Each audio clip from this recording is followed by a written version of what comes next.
Jay Crawford, Adam the Bull, Garrett Bush,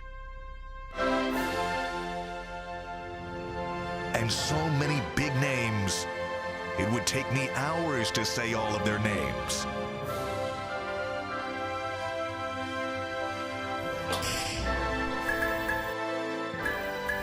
The ultimate Cleveland sports show.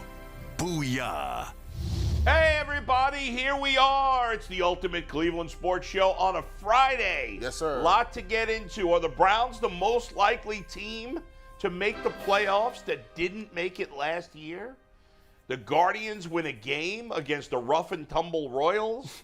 And we celebrate the life and career of Britney Spears. All coming up today on the ultimate Cleveland sports show. But we've got cereal to promote there. Mike, let's get on with it, will you? Listen, our good friends at Highness sent us a couple boxes of Chub Crunch, and let me tell you, I'm a big cereal guy. Yeah. Cinnamon Toast Crunch is my favorite cereal. Chub Crunch is even better than Cinnamon Toast Crunch. It was absolutely delicious. Every bite, those perfect little cinnamon squares, dusted with just the right amount of sugar. Absolutely elite. I can't believe I hadn't tried this before. And the best part is, a portion of each sale goes to the SIDS charity. And if you want your own box of Chub Crunch, head over to PLBSE.com. That is PLBSE.com. G. Bush, I know you had some too. Tell the people how damn good these things are. So, matter of fact, if you're a fan of Ultimate Cleveland Sports Show, you can go right now on our shorts page, and there's a whole commercial that I did supporting Nick Chubb's cereal. It was shot by me, edited by me. Shout out to my videographer, by the way. My wife definitely helped me out. She follows me and shoots cameras all everywhere. So, yeah, but this is really good, man. I had some. Shout out, they sent me some boxes and I ate them. It's Cinnamon Toast Crunch. What are you talking about? Is this him as a kid on the back of this box? So, no, it's not. You can get these. This ain't him, Mike, do you know what SIDS is? This ain't him? Sudden Infant Death Syndrome. Do I know what? I don't think Mike knew it. Sudden infant death syndrome, yeah. You didn't know it. On the side of the box, it has a picture of a relative of Nick Chubb. I'm not quite sure. I don't remember exactly, but on the side of the box, It talks about why the SIDS Foundation is so near and dear to Nick Chubb's heart. So it's not only a delicious cereal, it is good at any time of the day. Frankly, it tastes way better than Built Bars, if we're being totally honest. That was the other food we pushed. This actually good. Trust me. The Built Bar's gone. We don't have to worry about Built Bar anymore. This is the good stuff. You can get this exclusively at Heinen's. You can check it out. I think they got two different box colors here. I think Jason's son ate an entire box of it yesterday. Well, that dude's like 6'8" and growing at 12 years old, so he could probably house 7 boxes of this at once. But he sent us the Jason, A.J. Lloyd approved. Trust me. Okay. Phenomenal. So kids love it. And one more time for the people, if you want your own box, PLBSE.com. Check that out. Support Nick Chubb. At worst, do the word scramble on the back. There you go. There you go. I used to love doing them in the plain dealer when I was a kid. Do you do Wordle? I stopped doing that. I used to, but I stopped doing it. I've been on fire lately. Have you ever got it in the first try? I mean, that's no skill. That's just a guess. My point exactly. I've never. If I ever did it, I said I was going to be done, but Never. I gave up a long time I've gotten ago. it in 2 8 times. But I've been on fire lately in 3. I feel like when I get it in 2 or 3, it's a good accomplishment. Anyway, let's keep it moving here. NFL playoffs are a long way from now. Correct. But wait. We got 2 super chats I want to read real quick. Let's just get it out the way. Off the top? Let's tell you, we got 2 super chats off the top. One's going to get Bull's blood boiling. Boy. So I want to read this now before we get into other stuff, because once we get into this other stuff, we can't go back. But super chats are brought to us by PCC Airfoils. If you're looking for a job with career advancement and great benefits, well, PCC Airfoils is a leading manufacturer in Northeast Ohio. All locations of PCC Airfoils in Eastlake, Menor, Wickliffe, and Minerva are hiring for positions starting at $18 and up, plus full benefit packages, paid time off, and a signing bonus. You can apply it online at precast.com/careers to learn more. The first super chat comes from Jeremy Daniels. He says, happy Emoni Bates to everyone on the UCSS crew, especially Jason Lloyd. The future starts tonight. Yes, sir. Yes, sir. Tip off their Summer League run tonight definitely interested. against the Brooklyn Nets, 8:30 Eastern Time. And at 5:15ish, Anthony, myself, and Earl will be doing our Summer League preview on the Behind the Glass cast right here on the Ultimate Cleveland Sports Show. Is that new, channel. the Behind the Glass Oh, cast? yeah. Behind the Glass. I'll It's call the them. second edition of the Behind the Glass podcast. That's what you're talking about? You're trying to get listeners and you're doing a Summer League preview? Yeah. Boy, boy, you got to have the pulse of the streets. You ain't in People the streets. are excited about the Summer League. People, hell yeah. People want I'm to see about to say Emoni Bates, yeah. So we're gonna do a little Summer League preview tonight. His story. The is Stunning second to me, super but chat. I guess it shouldn't be. I thought it was gonna be something about Miles Straw. The second one is. It's from Devoid Changel. Devoid Arch. Devoid of brain cells? Archangel. Devoid Archangel. It's in one. There's no spaces. Yeah. Did Not you surprised. guys see the FanDuel parlay for the Guardians game last night? It had Miles Straw hitting a home run in it. I wonder That what is the dirty. pay of it was. Who would bet on what? Are we going to win $1 zillion? I have no idea the context. Can you- But anyone that there's put no Miles Straw way. in a home run parlay, There's no way that he's actually gonna go this whole season and I hit a home run, right? Why? he went all of last year without a home run, right? Did he really? He hasn't hit a home run in forever. He gotta get that monkey off his back. He stinks. Listen, if he wanted juice for one game, that's fine. He's not. I'll look away. I think he's one of two players. I think there's two players in the majors with over 200 plate appearances and no home runs. It's him and Tim Anderson of the White Sox. 0 home runs. What an embarrassment. Yeah. Somebody Miles got their Miles first Straw, one. Tyvis, has been in the league since 2018. He has 5 career home runs. In how many plate appearances? That Like, means 1,585, so close to 1,600. do they got the numbers on what that was paying out? Out of curiosity, I throw a 5 on it just for kicks and giggles. You might as well light that 5 on fire. Yeah, he hasn't hit a home run 5 since on it. 2021, Tyvis. I got 5 on it. You only need to bet $1. Even $1, I think, would pay $1 million on Is that the country But you version? could have a parlay with anything. I got 5 on it. I don't know why the guy said a FanDuel parlay, as if you couldn't do a parlay on anything. If you are a part of a parlay, Yeah. that means it ain't happening. That's like, listen, G. Bush, man. G. Bush was on a parlay for stealing 2 bases tomorrow. I'm not going to steal 2 bases. I'm not even playing. If you are in a parlay and you're a straw, that is so disrespectful. That means your stick game is terrible. Pause. Whoa. Yeah. Whoa. You better cut it. You better watch your mouth. Cut it. Watch your filthy mouth. All right, can we How get... are you going to give me extra work on a Friday, G? It is what it is, man. What do you mean? I have to cut every time he says pause. Oh, okay. All right. All right, let's talk about some football now. Let's get Yes. into football. So Mike asked a question yesterday to us in our chat group. Are the Browns the most likely team that didn't make the playoffs to make the playoffs this year? He sent that in the group chat? Well, when he In the rundown. in the Prelims. rundown. Oh, Prelims. okay. Say it like that. All right. Well, whatever.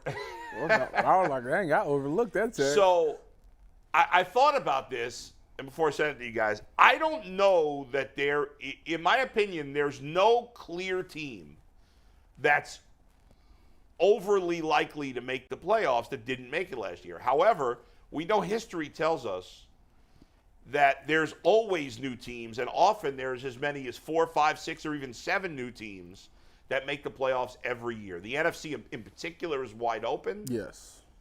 So before we answer this question, before we answer the question of are the Browns more likely than any other team that didn't make was to make it, tell me the teams that you guys think, barring, right, obviously if Patrick Mahomes gets hurt or Joe Burrow gets, barring that, forget injuries to their quarterback.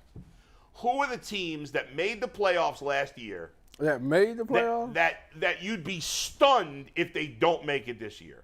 Because there are plenty that, you think, okay, they won't make it. So And after this, we'll show you the teams that missed the playoffs to give everyone the pool of teams to choose from for the upcoming playoffs. The teams that I'd Would you be stunned that didn't make it. Didn't make it. Buffalo, Cincinnati, Kansas City, the Chargers, You'd Philly. be stunned if the Chargers Yeah, didn't I'd make be it? stunned. Gee, would you be stunned if the Chargers didn't make it? I wouldn't. No. Philly, Okay.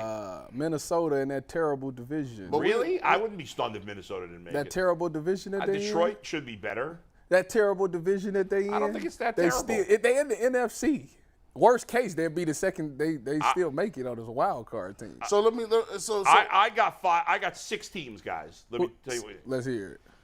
Kansas City, Buffalo, Cincinnati, Jacksonville, because their division is awful. Yes. And they're good. Philadelphia and San Francisco. To me, those are the only 6 teams that I'll be, and that doesn't mean all 6 are going to make it. I'll be stunned, or at least very, very surprised, if those 6 teams don't make it. To me, those are the only 6. Not San Diego, definitely not Minnesota. They ain't been San Diego for like or LA, whatever. 6 years. G, what say you? Man, I got 4 teams. What do you got? Man, give me the Chiefs, the Bengals, the Eagles, and the 49ers. The rest of y'all can get smoked. All right, the 2 that I had in there that you don't are Buffalo. You don't think Buffalo's? Listen, I think Buffalo been skating for a while. What about Jacksonville in that division? You don't, only because of their division, not that they're that great. I just saw them go 1-something though. I know, but that's okay. That's fair. I just picked them because of their division. I just think the other teams all suck. Now they got a good chance, but, Yeah, but I wouldn't be surprised. So you've got like 7 or 8. Yeah. I've got 6. G's got 4. The point is, if the ones we agree on is 4. All right? But even if you say 6 and go split the difference between us, that's still 8 spots where kind of anything can happen, if not more. So now let's look at the teams who didn't make the playoffs last year. These are in no particular order. Okay. These are just teams that did not make the playoffs in 2022. I'm going to mention the teams. When you put the list up, I'm going to mention teams that I think you can make a case they'll make it. If they're not in that list, I'm not even going to acknowledge them. All right, so the first slide, and once again, this is strictly in no order, just the teams. Let's take the first one. The Browns. All right, so you got Browns, Jets, Patriots, Steelers, Broncos. I think you can make a case all 5 teams in this list could potentially make the playoffs. Do you guys agree? Not Denver and not the Patriots. Okay. I don't You think there's no chance the Patriots Steelers make the playoffs? No, I don't think Patriots. I think both are unlikely, but I would. And I in the division that they in, no. Yeah, but you guys, you know, there's always surprise teams every year. Yes. Not them. Again, if you're asking me, do I think the Steelers or Patriots are going to make the playoffs?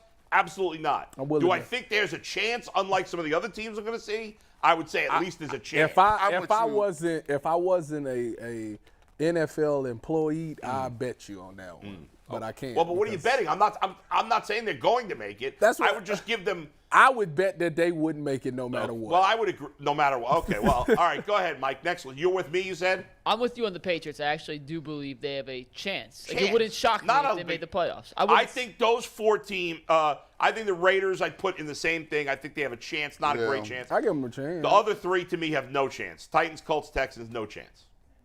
See, I would flip flop. I would say the Titans just because Mike Vrabel, like he get his dudes to play pretty much the same way. But they fell apart last year. I think they're done. All right. I would give the Colts a chance. The Colts. I get the Colts a chance. Richardson?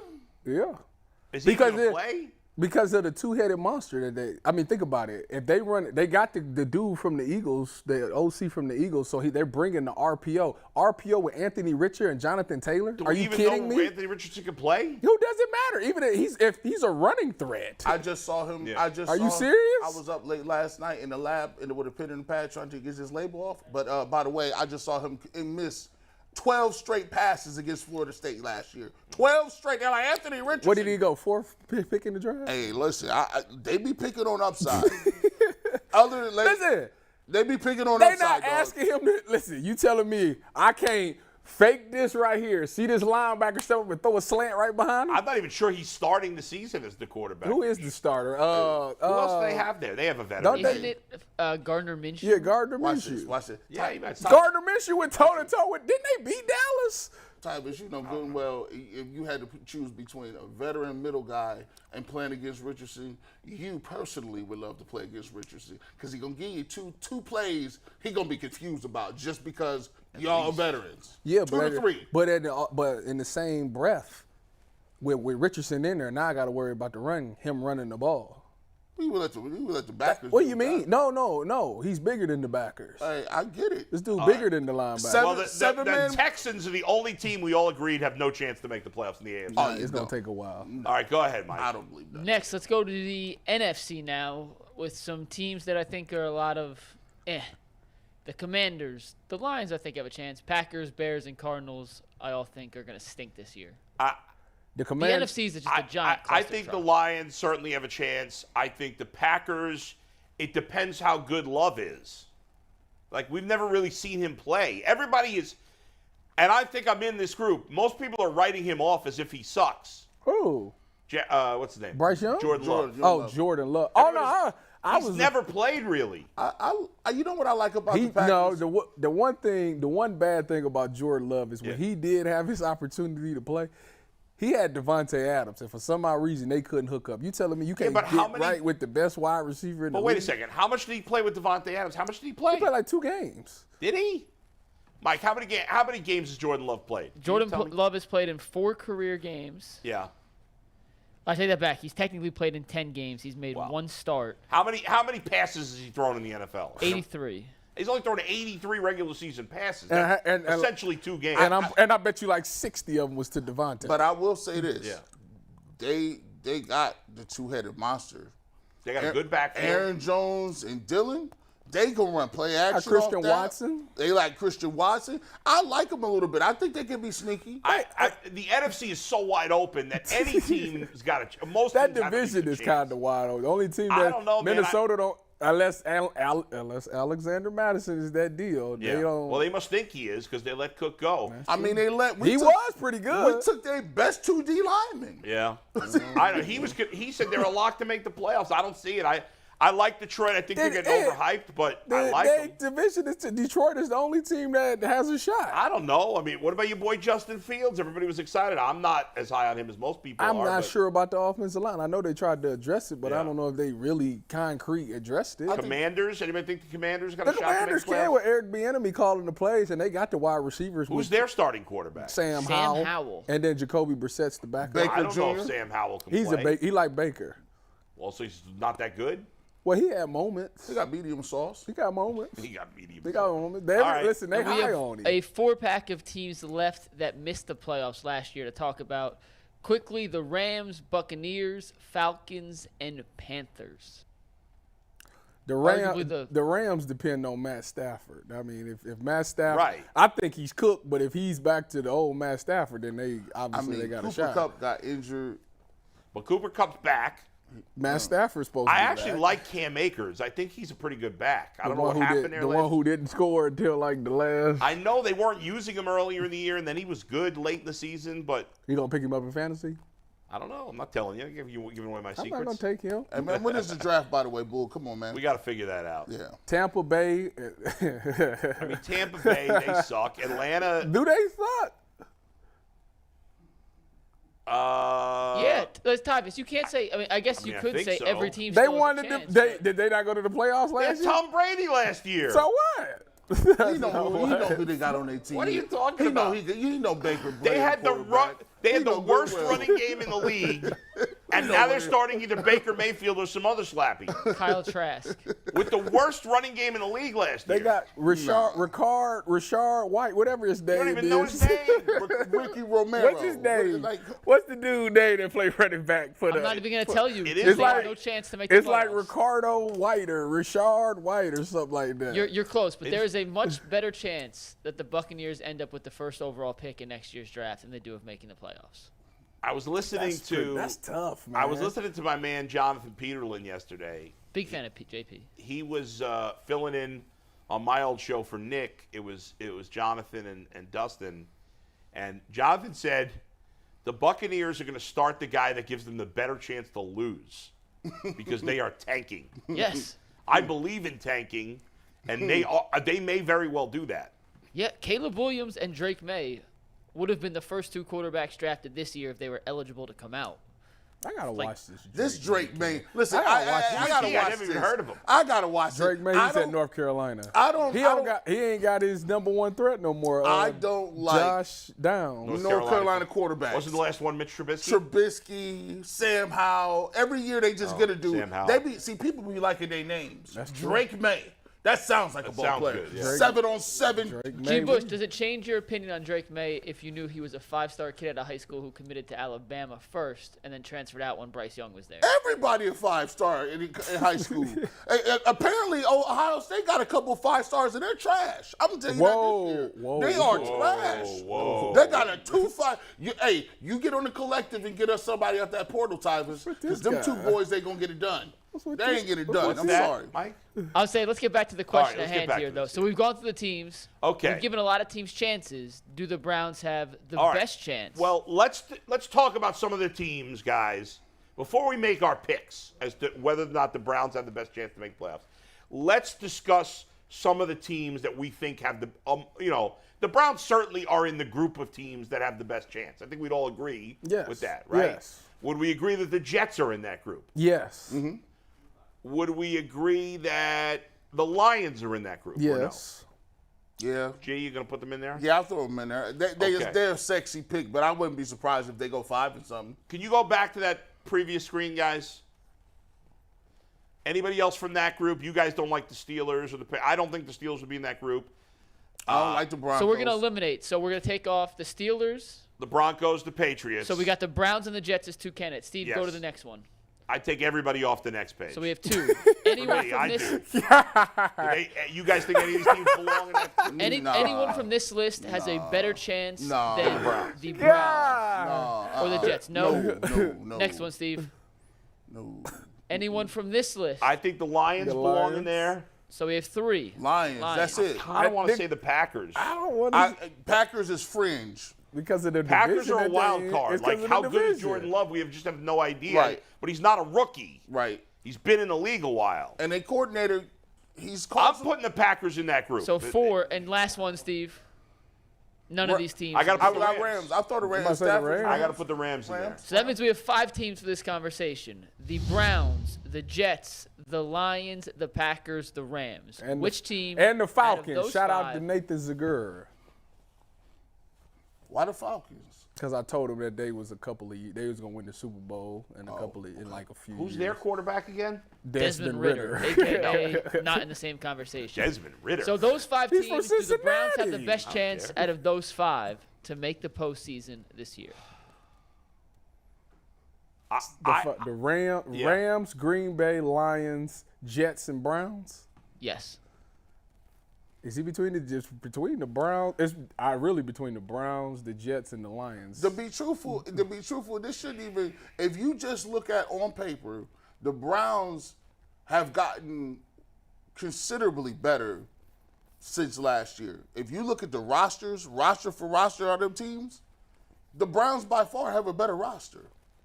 Like I Then can argue, who? I Then can who? point, but then those other, because I could go to the Browns roster and be like, I arguably got 3 or 4 guys on my team that are the best at their position in the Name entire them. league. Right, but Name it's not just about that. Name them. Myles Garrett, Okay. Chubb, Okay. Batonio. Okay. You got 3. Those are the 3. Those are the 3. Deshaun Watson, baby. And if Deshaun Watson is playing like top 5 Deshaun Watson, there's nothing to talk about. Well, there's other factors here. First of all, first of all, the division that you're in and the AFC, right? The Lions. Yeah, I don't know why The we Lions did that. are in the NFC. NFC is different. And when you look at the NFC, It's wide open. outside of Philadelphia And San and Francisco. San Francisco, I don't know who's good. Like the teams that made the playoffs. I think Seattle's good. See, I don't. I they're think good. Seattle and the Giants. I'll be shocked if those teams go back to the playoffs. Man, I wish I could say I put some money down on the Listen, Seahawks. that's why I can't. When Like, you how got good is Dallas? Geno Smith. Like, so you telling me that the Geno Smith Seahawks is going to be better than the Browns? You can't have that. But however, It's possible. the one thing I'll say, even though I He think had one of the the Lions most, have a good chance, and he played well last year. But I just don't trust Jared Goff. Jared Goff went to a Super Bowl and they moved on from him. Right. That's pretty. Now messed he's up. got a lot of talent. But they are listen, loaded with talent. Jared Goff has no choice but to have an unbelievable season because they've already drafted his replacement with the kid from Tennessee. Yeah, but he's not playing this No, year. not this season, Yeah. but they have their Right. eyes on him for But sure. if you look at skill position talent, the Lions are right up. I mean, They're phenomenal. Yeah. Amon-Ra St. Brown is one of the most underrated wide receivers in the league. He's been phenomenal his first 2 years. I missed a little time last year. You know, they got they stopped gambling. They had a receiver.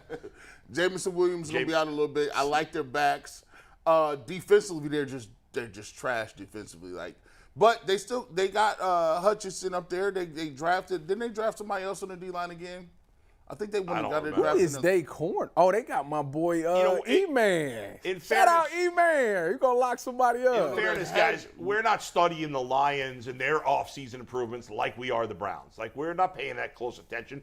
A move like Juan Thornhill or Obo Okonkwo, we're not paying attention to those type of moves. Yeah, if it's a blockbuster move, you're paying attention to it. But you're not paying attention to those type of moves with the Lions or Elijah Moore type of move. The more I think about it, I do think I'm actually going to – well, you guys go first. Go ahead, Tyler. You tell me. You going to pick the Browns. That's what you about to say. Ahead. So we narrowed it down to 3. The Jets, the Browns, and the Lions. Right. Dang. I wanna jump on this Jets bandwagon. And I want to say that the Jets, but the division that they in is tough because they got Buffalo and Miami, and even the Patriots in there, so that scares me. But the Browns is the same way. Yeah, I think it got to be Detroit because it's because they in the NFC. G. Bush. That's a very if we plan it like that, that's a good answer. Family Feud, good answer. I'm gonna say this, man. I have never seen in my life a smaller sample size sway the opinion on a elite quarterback. I have never seen 6 games knock somebody from the top of the food chain down to oh my God, we don't even if you look at those 6 games and you look at what I put the stats up. He has 100, and I think he has 111 touchdown passes and only about 41 interceptions. Look at this is career stats.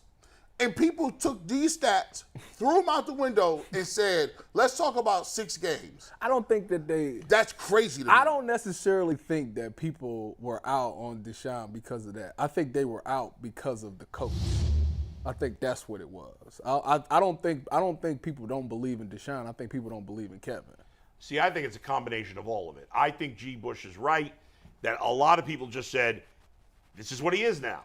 He's this guy who sucked for 6 games. No, that's blasphemy. Well, we may all agree. That's but blasphemy. If anybody thinks that, that's blasphemy. I think some of it's the coach. I think some of it's more on the fact that not only did he play poorly for 6 games, but he's only played those 6 games in 2 years. Yeah. And he's had some injuries. Well, I think it's fair to say. He had injuries? Oh, wow, years ago. He's torn both his ACLs, hasn't he? I don't know if he's torn both, but he's had 2 ACL surgeries. Okay. Yeah.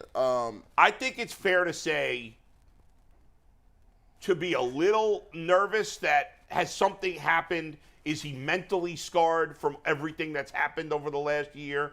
And because people don't like him, they're gonna want to go to the negative. That's what happens. if you like somebody, you're gonna point to all the positives. Mm-hmm. If Deshaun Watson had none of the off the field stuff, but let's say he had sat out an entire year because he didn't want to play for the Texans, and then he got traded to the Browns, none of the off the field stuff, but he got hurt. He missed 11 games, came back and played 6, and played like crap in those 6 games. Same thing. There would be way less negativity way less. Oh, he is that 6 games. Yeah. It's because there's a lot of people out there that want him to suck now. Yeah.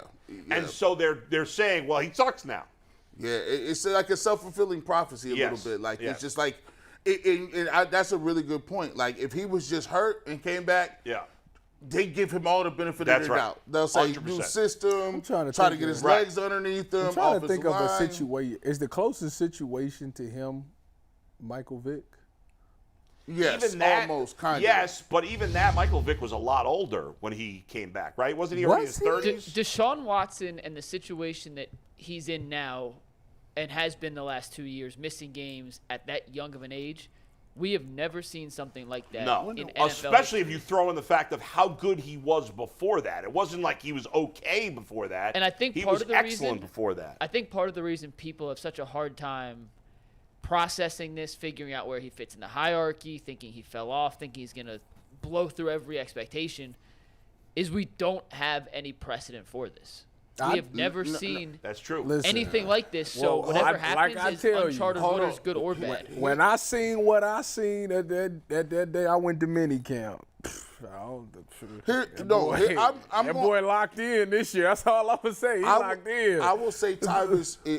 I think Tyvus, you are right. The closest thing is Mike Vick went to jail when he was 27, in the prime of his career, right? Yeah. What did he do? A year? He did 23 months. In So federal, how old was he when he came back? Was he 29. 30, right? He was 29.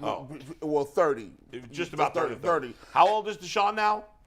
Deshaun's 27, I believe. So he went. Okay, so he's 3 years younger, which makes a difference. Yeah. Number two, he's a way better quarterback than Michael Vick was. He better. But Michael Vick came back to Philly and it started off Deshaun is slow. But 27. he Started off slow, and then he was great. He had one that boy great year. turned up. And you look at it like, I don't want people to diminish this. Like when people say people hate people, you look at what Michael Vick is today. Michael Vick has made one of the biggest turnarounds ever as far as being in the media spotlight and people going from they hate you. Listen, there are people that love their pets more than humans. Yeah. Like you can't underestimate how that many was huge. people hated this man's guts. Yeah. Like Yeah, they did. And like the fact that he went to federal prison. Deshaun didn't go to prison. He sat out, but he wasn't inside the prison wall. Talk about what that does to your mental psyche. He had to go to jail. So I think that's the closest thing, but I'll give you credit for the Deshaun Watson's a way better physical to me, it's not quarterback. I mean, he's certainly not the runner Michael Vick is. no, But like in terms of being like throwing the ball, I don't think it's even close between those two guys. No. Like Michael Vick had no accuracy. He had a huge arm, but if I remember correctly, I got the numbers right here. Vic made some throws. Now, don't do that. what was his Vic has career to win. completion percentage? 56.2. 56.2 career And completion percentage. and before so he missed 2 And he full was better in seasons. Philly, I think, right? Yeah, so his career high completion percentage was 62.6, which That's was his the career year high. after he came back. Right. But and by had the way, his that's best his career season. high. Watson's career is higher higher. than Michael Vick's season high. Before he got suspended for those 2 seasons, Yeah. his highest career I'm going to read you all stats. He played under 6 60. seasons. Yeah. As a rookie, 44%. 54% his second year. 50% his third year. 56% his fourth year. Yeah. 55% his fifth year. Yeah, I mean, it's not. 52%. Oh, Vic. Now, in fairness to Vic Michael revolutionized the game. Michael Vick was No, a great. that's not a knock on Vic. It's just saying he Deshaun Watson is revolutionized significantly the game better with as his a running. passer. And to be fair, it's a different era. There weren't as many advantages for the offense now as there were in those days. You look at some of the completion percentages and the touchdown to interception ratios of even great quarterbacks, Hall of Fame quarterbacks, earlier than Michael Vick, their numbers suck. If they put up those numbers now, they'd be out of jobs. But anyway, Oh, boy, Vic had I think. So who are you going with? 44%. Are you going with who are you going with in the end? Listen, in the end, if I believe that Deshaun Watson is back to top 10 fringe quarterback, I look at the rest of this roster, the moves they make. By far, the Cleveland Browns should be the team to make the playoffs. And if they don't, everybody's getting fired because this roster is just that good. You can't have the best running back, the best defensive end, one of the better secondaries. Every time we go through these lists, we got good offensive line. You look like you're going to be a little better in the special teams. You made moves. Come on. What are we doing here? You got to at least make the playoffs. The Jacksonville Jaguars did it. Come on, man. I think it's very close. And I as much as I think the NFC stinks, I actually think it's a nail biter between the Browns and the Jets. Yeah. Because the Jets are loaded with talent too. Yes, they are. Right? I mean, now and we're looking at their quarterback a lot the same way people are looking at Watson and saying, well, The ayahuasca. is he still great? The ayahuasca guy. Does Aaron Rodgers have one more great year in him? Remember, Tom Brady in his last year in New England looked like he was on the decline. Yep. It wasn't bad, but he looked like he was on the decline. And then he went to Tampa, and he was rejuvenated. Won the Super Brett Bowl. Favre also did that when he went to Brett Minnesota. Favre, too. It seems like those veterans get like a second win. They get more invigorated. And like, if that happens, well, I think there's a good chance both the Browns and Jets will make the playoffs, replacing Baltimore, and who was the other wild card team? Miami. And Miami or the Chargers. You know, I think they're right there. I will go with the Browns by 50.1% to 49.9% over the Jets. I think it's that close. I think the Jets offense is loaded. They're loaded at wide receiver. Yeah. If Breece Hall bounces back, if he's healthy, that guy looked like an absolute superstar last year. We know what they got at corner. I mean, they are fantastic there. Kid, didn't he win? Wasn't he the best corner in the league last year? No, he won defensive player. He was all pro though. He was all. I mean, all pro is a rookie at corner. He is not. No one's caught a ball on him in ever. I mean, the guy's ridiculous. G. Bush said earlier that the Browns may have 3 players who are the best individual players at their position. Yeah. The Jets. I mean, Garrett Wilson's not the best wide receiver in the league, but he's close. But Sauce Gardner might very well be the best cornerback, and Quinnen Williams might be the best defensive tackle in all of football too. And I do believe, you can't say it now, but I do believe that both Breece Hall and Garrett Wilson over the next year or two could be in the conversation for best running back and best wide receiver. And Garrett, and this is his thing about Aaron Rodgers.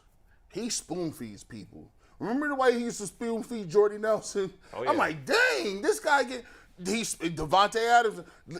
Garrett Wilson might have 1,700 next year. I'm not going to lie to you, He bro. could put up huge numbers. I agree with you. Aaron Rodgers, and that back shoulder, there's one thing he can do.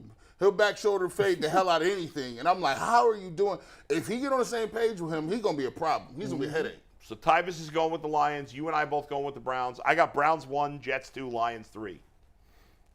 Yeah, and just think about it. This is why it don't matter what the NFL does. We rail on them all the time. The reason why the NFL is what it is because we could literally sit here and have 50% to 49%. That just shows the amount of parity from year to year. All these teams are good teams. I mean, think about it. How many teams are there that you would say have no chance whatsoever to make the playoffs? Arizona Cardinals. Right? Houston. There's not that many. It's not like it ain't. It's not like no. There's not that many that you say no. You know, I mean, I would say probably. And in the NFC, there's not enough good teams to say anybody couldn't make it. Really, I don't know. I mean, Dallas and Minnesota are the teams that usually look like they make it. Tampa Bay fell off a little bit. Right, I think Tampa won't make it. I think Atlanta probably won't. But who you got making it out of that division, the NFC South? It's a good question. I guess the Saints.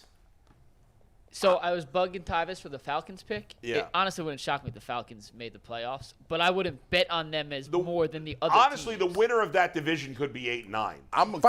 That's what happened last year, ain't it? I wouldn't be surprised. Were they 8-9, the Bucks? Yeah, you're right. They might be 7-10. I mean, who's quarterbacking? So you got probably Baker in Tampa. Derek Carr in New Orleans. I think they might Bryce Young got a shot. And Desmond Ritter. Hey, Derek Carr. I got to lean with I don't love Derek Carr. I think he's overrated. He's never won a playoff game, by the way. Crazy. He's played in one. That was against the Bengals 2 years ago, and he lost.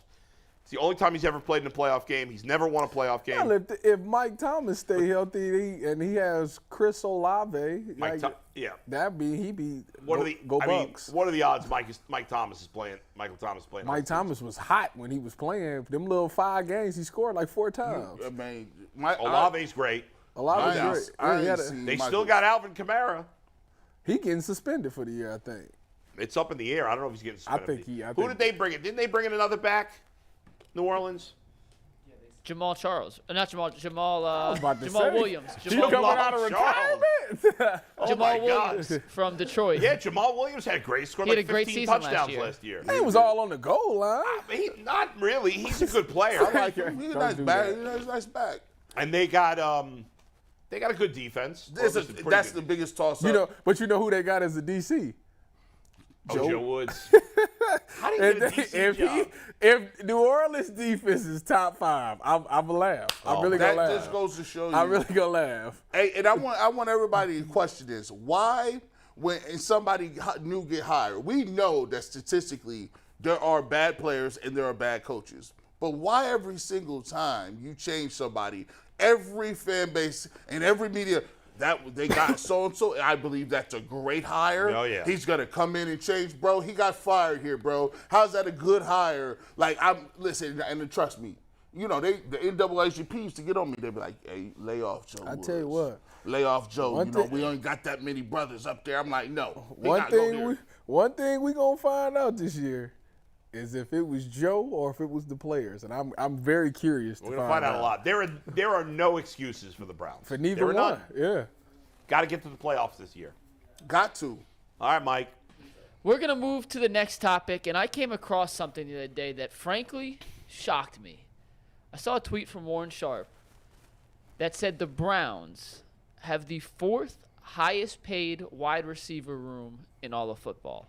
They are paying their wide receivers this year $39 million, the same price the Miami Dolphins are paying their wide receivers. And when you compare receiver room Dolphins to Browns, I think we'd all agree Miami probably gets a pretty significant edge in that margin, considering they have Denver Tyreek paying? Hill and Jalen Waddle. So let's start with this. It's a 2-part question. We'll start with this. Are you shocked to learn the Browns have the 4th highest paid receiver room in football? And is this a receiver room that deserves to be one of the highest paid in football? I mean, they only gonna be there until the Cincinnati have to cut them contracts. Now I'm shocked that they 4th. I am shocked by that because when you think about who we have, Amari Cooper's the only guy like that comes. Yeah, if you off guys as want the breakdown real quick, Amari Cooper makes a significant Doesn't he amount of make like money. 20? He's making Yeah. $24 million essentially this year. Yeah, it's funny. 'Cause nobody else is making a lot of money. That's what I'm saying. So Cooper's one of the highest paid receivers in football. So that's what makes it like head scratching that they 4th. But I guess, you know, it was a crazy time last year because every team that has good wide receivers, like their top elite, they might be paying one, but the other ones are on rookie deals. So it's kind of like Right. Well, you look. like Cincinnati, right? They're not on the list, but they got the best receiving score because 2 of their receivers is all rookie deals. Right. Their 2 best receivers are rookies. Philadelphia is spending a lot on A.J. Brown, but Devontae Smith is on a rookie deal. Miami, Tyreek Hill's making a lot of money. Waddle's on a rookie deal. Yeah. But what I'm obviously, I guess Tyreek Hill and Brown are making less than Amari Cooper this year, which, Yeah. How did that happen? They've signed more recently. That is part of the reason the Browns were able to get him for a 5th-round draft pick. You know, for the 49ers, Brandon Ayuk's still on a rookie deal, isn't he? Yeah. Correct. Seattle, DK Metcalf, didn't he sign an extension or no? Him and Locke. He just signed an extension. And how are they not? Who's number 1? Who's 1, 2, and 3 again? Denver is number 1. And who's the other 2 ahead of him? Las Vegas, who pays Devontae Adams a yeah. ton of money, and Tampa Bay with Godwin and Mike Evans. I mean, I both get- Oh, so on the Browns are significant 5th, deals. tied for 5th. Christian Kirk make the most money out of You said they were 4th, Mike. They're 5th, tied for 5th with Miami. Oh, my bad. Tied for 5th. They're 4th on the line. Does it matter if they're 5th or 4th? Essentially, it's still. Wait a minute. Yeah. Calvin really still on the rookie deal? Y'all got to do something. don't remember. Yeah, these rookie deals is absurd. These player y'all got to at least get them down to 3 years and then option. Y'all on rookie deals to y'all 30. By the way, Dang, still in the rookie, y'all get no money. now I don't agree with this, but Pro Football Focus ranked the Browns as the 22nd best wide receiving group. Dang. I disagree with that as well. I think they're too low. Well, hold on. Hold on. We look. If you look at that, can we put that list up for the I money? mean, Put the money. Can we put that list? And You want the money? No. Yeah, where it breaks the down. only one that's guaranteed. No, the one the rookie, the wide receiver breakdown. That right there. Okay, now go ahead and talk to him. The only one that's guaranteed that we know is good is Amari Cooper. The rest of them is all we think. We think. Jakeem Grant might not make the squad. Schwartz might make the squad.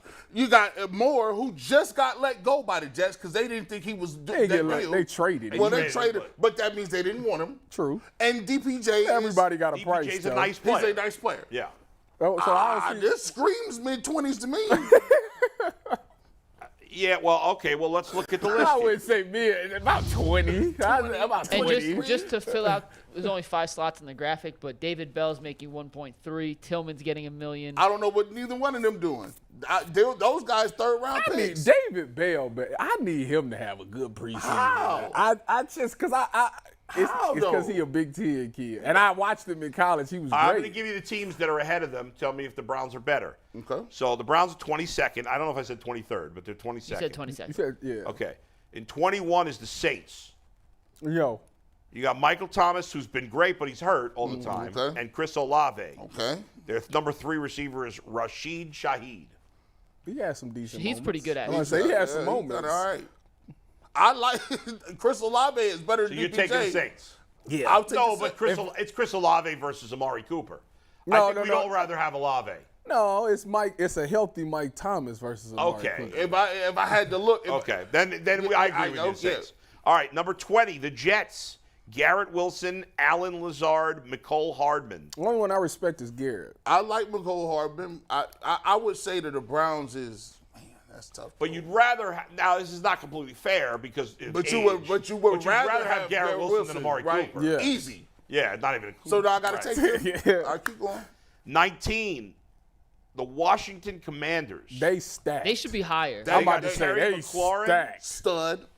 Jahan Dotson. Stud and Curtis Samuel. Jahan Dotson's a stud. Heck yeah. Are you serious? I like him better than Pete. And Curtis Samuel. All of them. I like him better. I like Every last one of them is nice. I think they're actually including tight ends in this, are they? I you- don't Logan know. Thomas is decent. Yeah, they are including tight ends. So even including Njoku, they're 22nd. All right, 18, Pittsburgh. Deontay Johnson, George Pickens. yes. Allen Robinson is completely shot. He's done, but I He like might- that. he They might got be- they got nice tight ends. They got that monster from Georgia, and they got a couple other. The guy still got Frymouth. Yeah. Yeah. 17, the Broncos. Cortland Sutton, Jerry Jeudy, Tim Patrick. I don't like. Sutton and I Judy like. is okay. I think they. I'd take the Browns over I there. like to say. I think I take the Browns over. actually. because I think Sutton is DPJ. I would go with the Browns over. I would actually go with the Browns over Washington and Denver for me. Nah, just Denver for me. All the ones I'll take This care one I don't. 16 is Jacksonville. They've got Calvin Ridley, Christian Kirk, Evan Engram, and Zay Jones. Yes. Christian Kirk we all made fun of that contract, but he had a hell of a year. And couldn't Zay say- I Jones told had y'all a I nice could- year too. I But told we don't y'all know I what couldn't Calvin- say nothing. We don't know What is Calvin Ridley right now? I don't know that we know. I mean, But yeah. He's a giant question mark. I mean, he didn't. You'd love to have him. He didn't get injured. All he did is gamble and post it up. Right. Like, he wasn't out. Like, I mean, he did, 1,300 yards, you told me? He had 1,400 yards 2 years ago. Now, Baltimore's 15. I Again, disagree with well, that. they're including tight end. Okay. Oh, yeah, I forgot. It's, Okay. it's the pass-catching Yeah, group. I like that. Not just wide receiver room. It's pass-catching group. I still disagree with that. Their receivers on the outside. Listen, I think Zay Flowers has a chance to be a pretty good player. He was their first-round pick this year. Bateman, we've seen flashes from, but he can't stay healthy. And OBJ is a giant question mark. Like they have 3 question marks and But one again, solid. the Browns have Andrews. all question marks except for Amari. Their question marks are smaller than Baltimore's question marks. No, it ain't because if Baltimore stay healthy, they all productive. If OBJ is. Well, we don't know about Zay Flowers and Rashad Bateman. So if you take a look at the young guys, I would take Zay Flowers over any of our young dudes. Yes. Who you on? What you talking about? Oh, we mean young dude. On the Browns. On the Browns. wide Are you including Elijah Moore? Of course. Yeah. I gotta see it. I gotta see it first. Okay. We got to see it from both of them first. I gotta see it first. But if you tell me, who would you, if you say OBJ is healthy, who would you say Oh, I'm taking past Amari Cooper has that right, but I'm upside? taking Amari Cooper over Odell. Well, no, I'm just saying. Yeah. I'm other than that's the premise. What I'm Wait a saying is minute. Amari Cooper is solid. Everybody else is a question mark. Yeah. And that's why sometimes it's hard for me to sit here and be like, "Oh, we good without DeAndre Hopkins." I'm like, not really, bro. I mean, we could get better. Don't get it twisted. These guys is nice, but I thought we could always use another piece. The Rams are 14, which, as good as Cooper Kupp is, he's coming off an injury, he's older, and they don't have anybody Oh, I else. said who the second receiver then? Their number 2 receiver is Van Jefferson. He's not an I take the Browns over that. Hey, don't he work for CNN? Nah, Cooper Cup is. Van Jefferson. We talking about the Triple Crown winner, Cooper Cup. Yeah, he coming off an injury. That was 2 years ago. I know, but Listen, Cooper Kupp's great, and he should bounce Let me back, ask but you- they got nobody else. So let me ask you this question. Yeah. He there in the first round of fantasy. You taking him? Late in the first round, maybe. Okay. I mean, I'd rather have him than Amari Cooper, but I don't like anybody else. You had him last year. This I don't get at all. And if he was still healthy, It I killed would have G's won. team once he got hurt. This This is what I don't get at all. Like 30 How are points the a Bears game? in 12 at 12?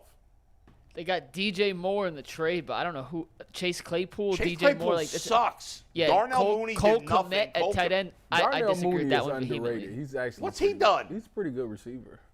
Darnell Mooney? I tell you what, they dropped. disagree. They dropped some balls. I even think DJ Moore's a little overrated. I do too. I think he's a great number He's 2. good. I'm not sure he's a He's number really 1. good. I don't know. I don't understand why the Bears are that high. Some of these other teams, at least, I get where their tight end brings them up. What's funny is none of those teams on the most expensive list are that high, except for the Cowboys, are 6. Anyway, 11 was Kansas City. They got Kelsey, but not much else. 10's Tampa Bay, 9 Buffalo, 8 Vegas, who's on the list, 7 Minnesota, 6 Dallas, 5 Seattle, 4 San Francisco, 3 Miami, 2 Philly, and 1 Cincinnati. So I guess the question with this is, obviously the Browns are paying a lot to their wide receiver room, tied for 5th with Miami, not 4th, my apologies, 5th. Do you need elite wide receivers to win a Super Bowl? Yes. No, I don't think so. Yes. I think elite, the Browns don't have an elite wide receiver. I don't think Amari Cooper's elite. So I don't think you need an elite wide receiver to win a Super Bowl. Not if the quarterback's good enough. Are you kidding me? Who's won it every for the past? Well, the Chiefs didn't have an elite wide receiver. They got an elite pass catcher. Okay. Stop it. Don't do that. Don't do that. Do not do that. They got one. It might be the most elite of all Don't time. do that. He literally killed him. He killed. Okay, so you had the year before you had Cooper Kupp. The year before that, Tom Brady. you had you had Mike Evans Chris Godwin. and Chris Godwin. The answer is yes. So then you're saying the Browns can't win the Super Bowl? No, That's not what I said. I said you could win in Super. If you ain't got an elite receiver, if you got 2 damn good receivers, you can win. And what I mean by 2 good ones, if you got let me see, Plaxico Burress and what's the other dude on the other side to play with Plaxico? Mario Amani Manningham? Toomer. Mario Manningham. Victor Cruz? They had Victor Cruz. Yeah. And then they got Hicks. Hakeem Nicks. Hakeem Nicks. Yeah, if you He was got great for a moment. Yeah, he was. If you got 2 solid ones, you know what I'm saying, you got 2 good ones, David Tyree. you look at the Steelers. They Was had Julian Edelman elite No. wide receiver? No. Julian Edelman? Listen, hey, don't get it twisted. No, But you know who was elite? No, Julian Edelman. Tom Brady. No. Julian Rob Gronkowski. Julian Edelman. That's Julian true. Edelman, for about a year or 2, was what Cooper Kupp was doing, low key. No. No. Hold on. That's blasphemy. No. I said low key. That's blasphemy. I said low key. Cut it out. I said JV. That's But great. he was open every play. Julian Edelman he's a Super Bowl MVP. He played with Tom Brady, and he's clutch. I can't believe But it. you can't compare him to MVP. Cooper Kupp. I Come can't on now. believe he just said that. Edelman was getting it. Oh, and a lot. my goodness. You guys is hating, man. Listen, Julian Edelman was that dude. Okay. He had a you're great right, catch. He had a very historic. He's gone off the deep end. Yeah, he did with that one. That No, man man, look, said, bro, it ain't that he crazy, said bro. that man was Cooper Kupp, For a year or 2, that man was not playing with y'all. the Triple Crown winner. Listen, I say All right, the JV. last team, in my opinion, to win a Super Bowl without an elite pass catcher was the Eagles. The Eagles won us when they. Oh, I guess they did. with Nick Foles of all. Yeah, right, they did. They didn't have an do that. elite pass catcher, I don't even know who They they had on Brandon offense. Cooks, but he got knocked out the game. but he's not elite. He's like Amari Cooper, very good, but not elite. They had Zach Ertz was their tight end, very good, but not elite. I don't know how they won. I don't know how they With won that Nick championship. Nick Foles played out of his mind. I don't understand it. I don't. It still makes no I sense. don't know who they had on their team. I don't understand how they won. Period. And it was not even that close. If you look at the last 4 years, So one out of when did they win that Super Bowl? 5 years ago.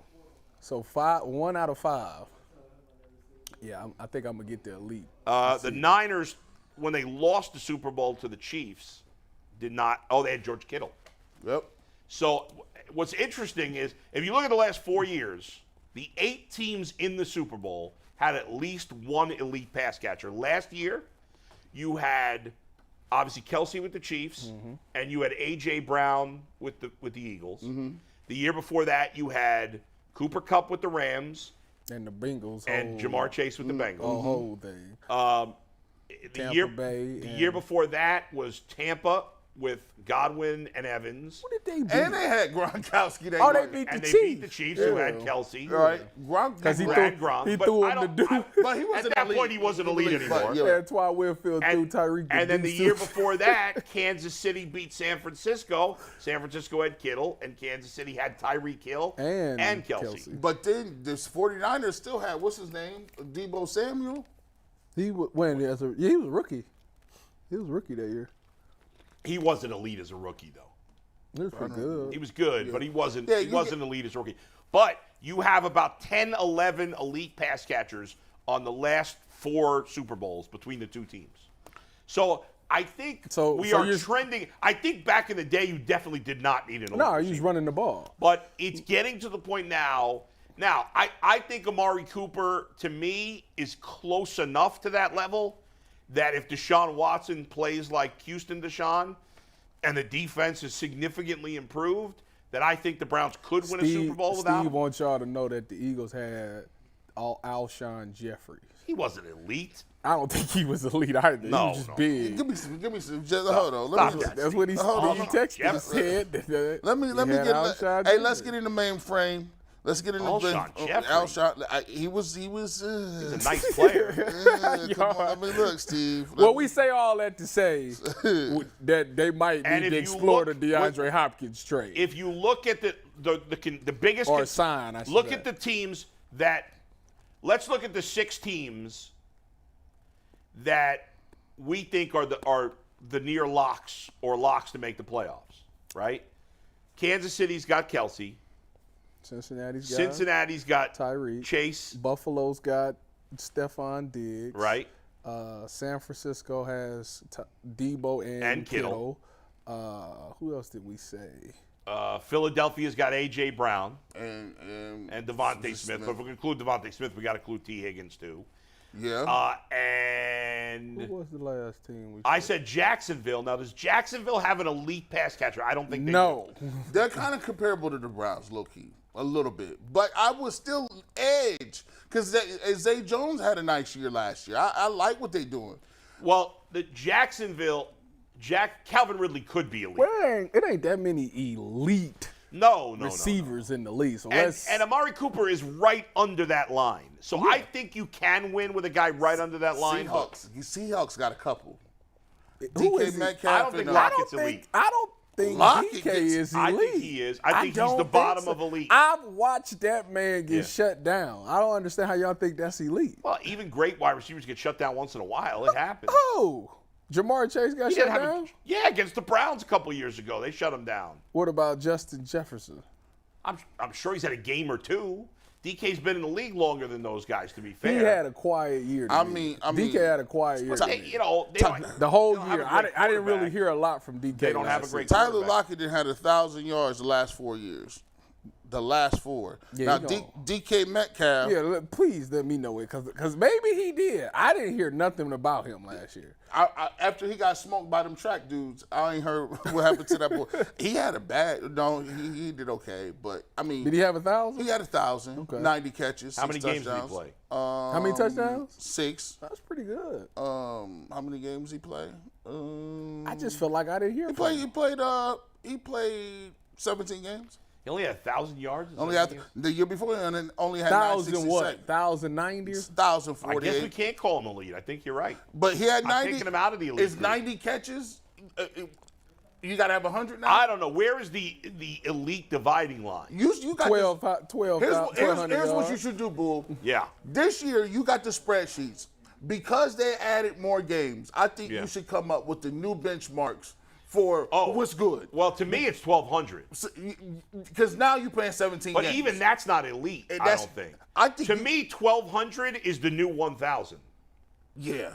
Kind of. And Yeah. to me, 1400s when you get to elite. Yeah, 1400s. Like if you talk about receptions, like 90 receptions. Like Justin Jefferson had 1,800. Tyreek had 17. Devontae had 15. He had 1,800? Yeah, he had 1,800. A.J. Brown had 1,496. Diggs had 1,429. C.D. Lamb had 1,359. Jalen Waddle had 1,356. Travis Kelce had 1,338. Devontae Smith had 1,196. Terry McLaurin had 1,191. Amon-Ra St. Brown had 1,161. Amari Cooper had 1,160. Yeah. Like These is like, them is 1,000 now. That's 1,000. Yeah, to me, so that's why I said, like, 1200 is elite to me is like, it's got to be like at least 1,300 yards. Yeah, That's at least crazy. maybe 14. 14, maybe 14. Yeah, I think, and Chase is not on the list because he missed like 4 or 5 games last year. But And I had him too. It's crazy. Yeah. To me, yeah, I think there's only like 8. I think there's like 8 elite wide receivers. So I don't think you have to have one of the, and then there's like 3 elite tight ends, right? Devontae Kittle, Adams Kelsey. had 14 touchdowns. Yeah, that's crazy. God. And they sucked, but they sucked. I didn't know Justin Jefferson had that many. 1,800, He's the best receiver in 1,809. football right now. He's unreal. Unreal. And he How had, is he- had 8 touchdowns. How is he, like, I don't get it, bro. I don't understand. How do you have, well, they didn't lose. I was like, how did LSU not lose? Oh, they didn't. Don't worry about Yeah. it. They beat the brakes off everyone that year, and I told you guys I mean, the story. But has there ever been a better collection of skill position talent than that team? well, No. it was that team, and then the next year's Alabama team. What was that team? That was this year Mac Jones, Devonta Smith, Najee Harris. Their other receiver was it Talking about It the was year they beat Waddle. Ohio State? Jalen Waddle. What year are you talking? Are you really 2020. comparing Mac Jones to Joe Burrow? Yeah. Well, I mean, just like in terms of the points per game they put up Yeah, in the who season. cares? You're talking about just like how they So- translated to the NFL. Yeah, I mean, there's no comparison. So now, if Deshaun Watson goes Yeah. back to prime Deshaun Watson, Amari Cooper's getting 13 or 14. Yeah. should. I Elijah mean, he had Moore, 1,191. Elijah Moore has to be booked. If he's elite, Elijah Moore is booked for 1,000. To me, Book him. Amari Cooper is somewhere between the 10th and 15th best wide receiver in the league. I think you can win with that. Now, do I like them better with 1,300 DeAndre Hopkins? Yes. Do I 200. want them to have a second wide receiver that is good? Yes, I think we all So do, DPJ can get 1,000. So we can have 3,000-yard receivers. but I doubt it. Yeah. Well, I mean, I guess So you could. who's the odd man out, DPJ? Yeah.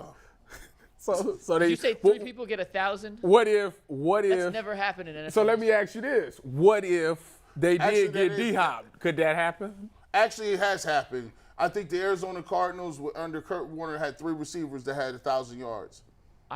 It's never Isaac happened. Bruce, I Torrey don't Holt. think so. Hold on. Isaac Arizona, Bruce, Torrey, Arizona Cardinals that had Larry Fitzgerald, Anquan Bolton, Oh. and I believe it was the kid from Michigan. What's his name? Steve Breaston. In Steve 1980, Breaston. a San Diego Chargers did it. Okay. In what year? 1980, I wasn't John even Jefferson, Charlie Joyner, Charlie Joyner, and Kellen Winslow. tight end. Of course. 1980, so it has happened, and you're right. The Cardinals did. It's happened 4 times before. In 89, the Redskins, Art Monk, Gary Clark, and Ricky Sanders. 2014, Marvin Harrison, Reggie Wayne, and your guy Bowl, Brandon Stokely. Brandon. And in 2018, Larry Fitz, Bolden, and do you remember the last guy? Steve I Breaston. said Steve Breaston. Steve Reston. Oh, wow. Steve That, Preston. that was one of the greatest pulls Who of all was Kurt time, Warner? D-Bush. Was it Kurt Warner the That quarterback? was impressive. Kurt Yeah, Warner was like the quarterback. Steve Breaston. Shout out to Hey, you said that was in 2014? 18. No, 2008. Oh, 2008. Yeah. Can the Browns, if they got D-Hop, could they realistically do that? No. No, I don't think so. Well, I guess because you got Nick Chubb. One- But I guess they I had Marshall thought, I Faulk, had didn't thought they? the Bengals did it in 2021, but Tyler Boyd had 828 yards. And it's not because they don't have the talent, because of this. Let me ask you a question. Do we all see, we can all sit here and say right now that they're going to have a different playbook, right? They're going to throw the ball. Who, the Browns? Yeah, they're going to throw the ball a little more, right? Yeah. But can you foresee Kevin Stefanski ever really pouring the gravy on people? Can you ever see him No, just topping people but off? And they're going to run a lot. I think they're going to run a lot late in games, watch which your they mouth. should with Nick Chubb. You need to watch your mouth. You always in the but at the end of the day, hey, these guys is not gonna actually be running the score up. Like if it's like, why not though? But that's just But the smart play is if you're up to run the ball with Nick Chubb. You know, That's you got true. an elite back. Which you would think that's how he's gonna get his money anyway. And plus, I do think if you had Hopkins, that Amari Cooper and Hopkins are going to get such a large share of the targets. I mean, why? I wouldn't even, to be truthful, it'd be hard pressed to even look another way. Right. Because like I'm just Plus, going. I just think with the other guys, they're going to between Elijah Moore, DPJ, Njoku, you know, and maybe what's his name, the rookie? I just drawn a blank. Tillman. What's Tillman. that? Said Tillman. Like those guys will be all in the mix a little bit, but I don't think any of them will necessarily get it. I think without Hopkins, I think there's an outside shot Elijah Moore gets 1,000 yards. There's a chance. Can yeah. Njoku get 1,000? And that would be two. Like I said, it's only happened 4 times in NFL history with trios of 1,000. It's only happened 11 times in NFL history, trios of 900. So it's very uncommon to have 3 guys put up numbers because it involves staying healthy. It involves enough targets, enough yards, enough passing. Right. But with that, it is 12:05, and that means we are officially entering the lunch hour of the Ultimate Cleveland Sports Show, which, as always, is sponsored by Call It Companies Championship. It is happening next week at the famous Firestone Country Club in Akron. I'll be down there on Tuesday. Jay and Earl will be there on Wednesday, interviewing and speaking with some of your favorite senior tour golfers. I know you guys are hyped about that. We can't wait to get some elite content from those senior tour golfers. But tonight, before that happens, is officially time for the Cavs to tip off Summer League. Their first game is at 8:30 against the Nets. That means the debut of one Emoni Bates. And, guys, what are you expecting? Oh, real quick before we do that. Yeah. Skilly just gifted 20 memberships. Wow. Woo! Shout out to Skilly. Woo! I'm not sure I've seen his name in the chat before, but Skilly, you are an MVP. We appreciate you, Skilly. That's what I'm talking Good about. looks to you. We appreciate you. given You are spirit. the MVP of the day. Guys, what do you expect to see from one? Let's start with Emoni Bates, then we'll go around the horn on some other guys. But what do you expect from Emoni Bates tonight in his Summer League debut for the Cavs? You know what? I think it's a guy who wants to show that he belongs here. I think that's the key thing for him is to show like, hey, you know, I might have went second round, but I'm still good enough to be in the NBA. I think it's for him. It's getting his feet up under him and getting some confidence. You know, finding out what he did growing up in high school, maybe in college, you know, seeing what works at the NBA level. I mean, you're going against guys who either in their first or in their second year or in their first year in the NBA. So the skill level, skill-wise, you should be right there with everybody else, kind of parallel to everybody else. I just think he wants to find the success, see how, you know, these coaches coach, see how he can mesh with some of these players. And points-wise, I'd be happy to see him with 15 points. Damn. It's pretty high expectation. 15 points? G-Bush? Man, look, man. Hey, listen, I'm excited because you know what? I've been waiting to get to this, man. Like, there's a lot of dudes. We talk about NFL guys missing. These NBA dudes be missing all the time. These dudes be missing, and like I heard Johnny Flynn the other day. DeJuan Wagner, like come on. DeJuan Wagner scored 100. Come on. What's the kid from Providence the other where they were talking about he was gonna be the greatest to come out. You know he like these dudes. So my problem is you got guys like Amin and Asur Thompson.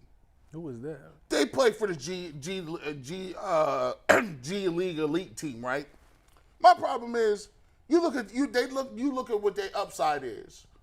They're tremendous athletes. They can make plays for other people. What's they terrible? What's they things they need to work on? Work on shooting. Needs to work on getting his own shot. I'm saying, so you telling me that you drafted these kids 4 and 5 overall because they can jump? That's it.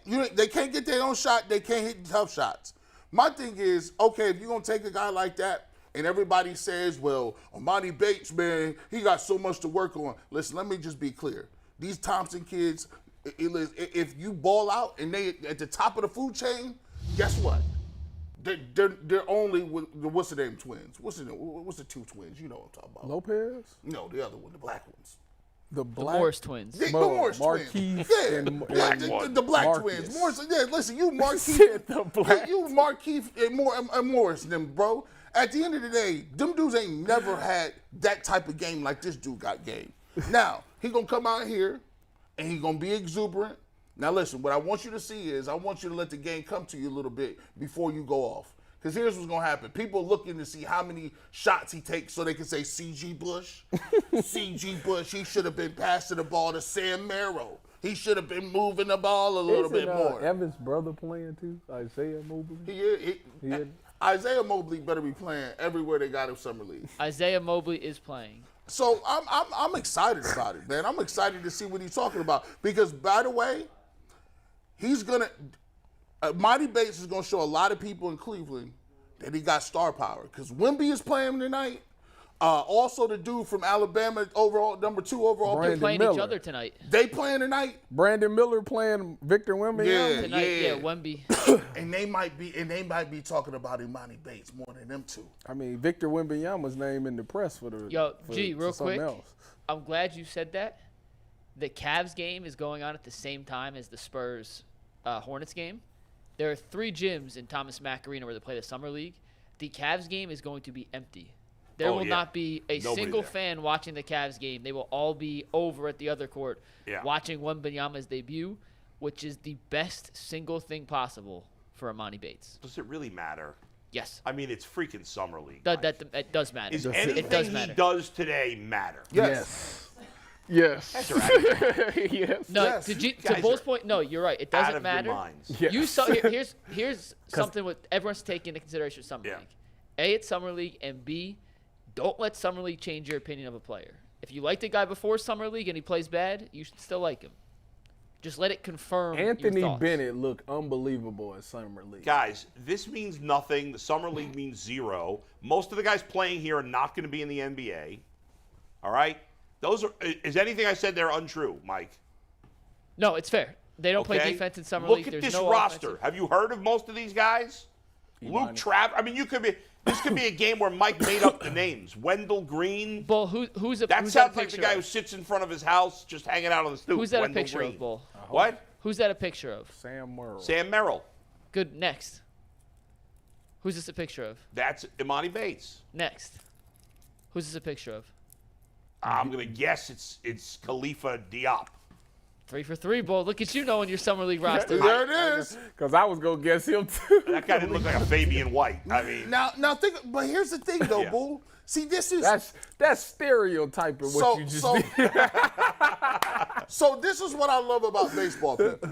yeah. Baseball people keep an almanac on dudes all the way down to single A, right? They got, he's a pitcher. Like, they keep an almanac. And all you got to do is have one trait. You got one trait.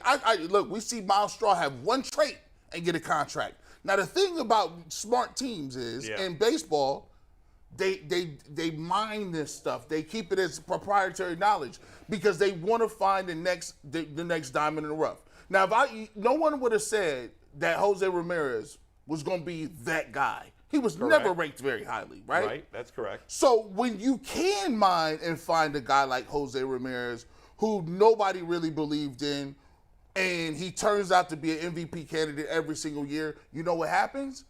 Guys like that, because you believed in them, they take discounts. Now, because you mined the diamond, you found him, you invested in him, now you can go ahead and you can offer him a contract that he might be receptive to because he appreciates what the organization has done. How does that disprove what I said about the games not mattering in summer league?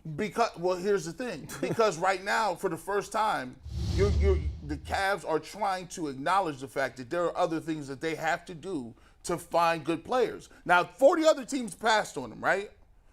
Right? 40 teams passed on him. So the Cavs are saying, let's take a shot at this guy. That's fine. Put him in summer league, see what he does. Right, but to me, it doesn't matter what he does in summer league. Like, if he plays great in summer league, that doesn't prove he's going to be good in the NBA. And if he, as Mike said, if you think he's going to be good, well, if he's a raw guy, he hasn't played a lot, he's had issues off the court. If he plays like crap in the summer league, as much as I don't really care, I'm not going to say, I told you guys he sucks. I'm not going to do that based on summer league. Yeah, if he plays well, awesome. It doesn't change your opinion. If he plays poorly, right. It stinks. I He'll also play better think next game. it's It shouldn't like, change your opinion. I think you guys are like, we desperate for sports. That's you're what we you're are. looking at him almost like he's a sure thing to be a good NBA player. No, That's how I feel like you guys are treating it. No, there's no short And thing. he's a huge long shot to be a good NBA player. But hold on. But Isn't everybody? No. No, whatever the hell you pronounce That's his name. not true. But Because hold if on. once he go up against the Joels and B's and the Giannis, he's gonna look terrible. See, I necessarily don't believe he's a long shot. The problem I have is today, if you ask me, do you want Dean Wade or Emoni Bates? Dean Wade. I don't care. But Dean Wade has a contract. Yeah. He's playing Yeah.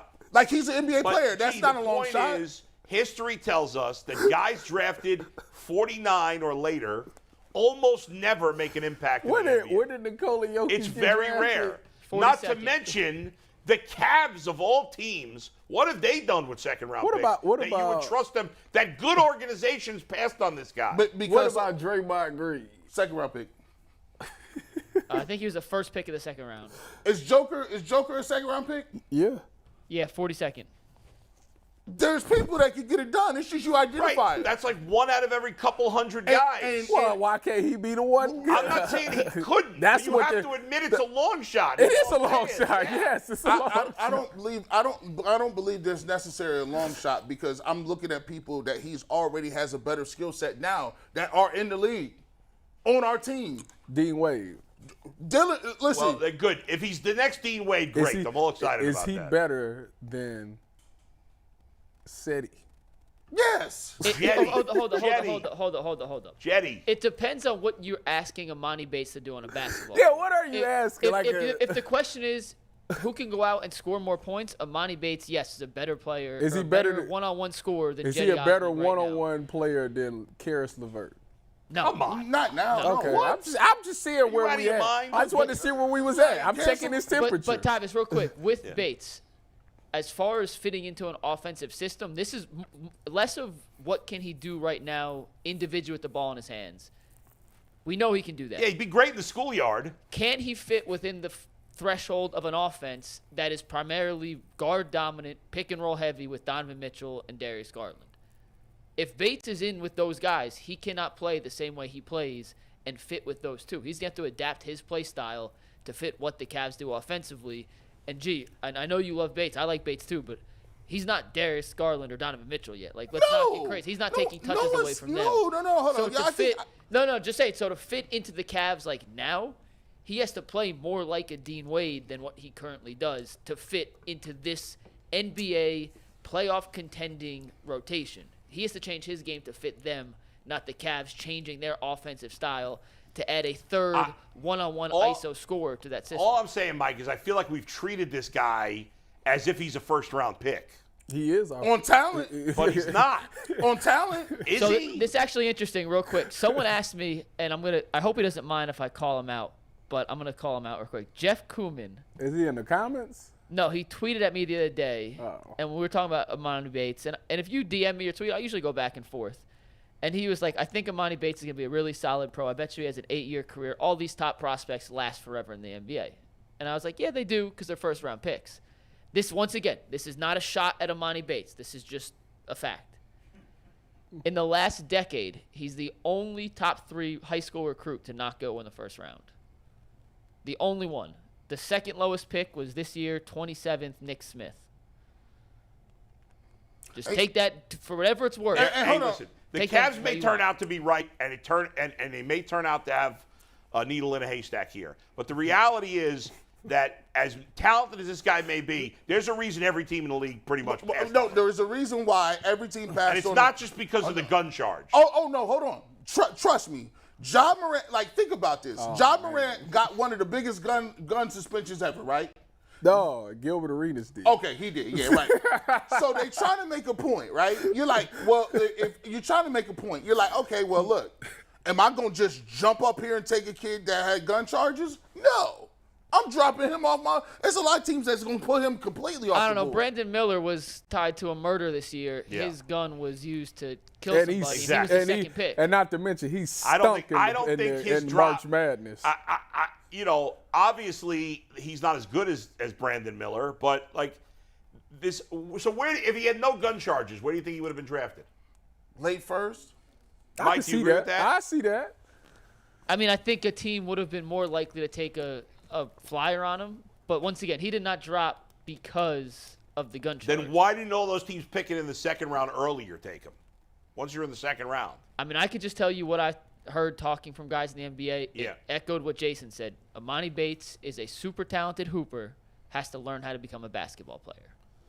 Yeah, there's a lot of super talented hoopers that can't play in the NBA. He needs structure. That's it. He needs to be more of a structural basketball player. Right now, he's a pickup guy. He's a pickup player. And I would say that the Cavs have no history and no infrastructure of being able to make something out of guys like this. Lamar Stevens. If this guy had gone to San Antonio, this guy had gone to Miami, so you don't trust in the Cavs, then I would say, I think he's got a better. I'd still say he's a long shot, but I'd give him a much better chance. Is it the coaching staff?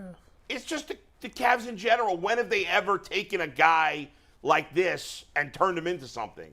They've just never done it. I don't think to a lot of people's point.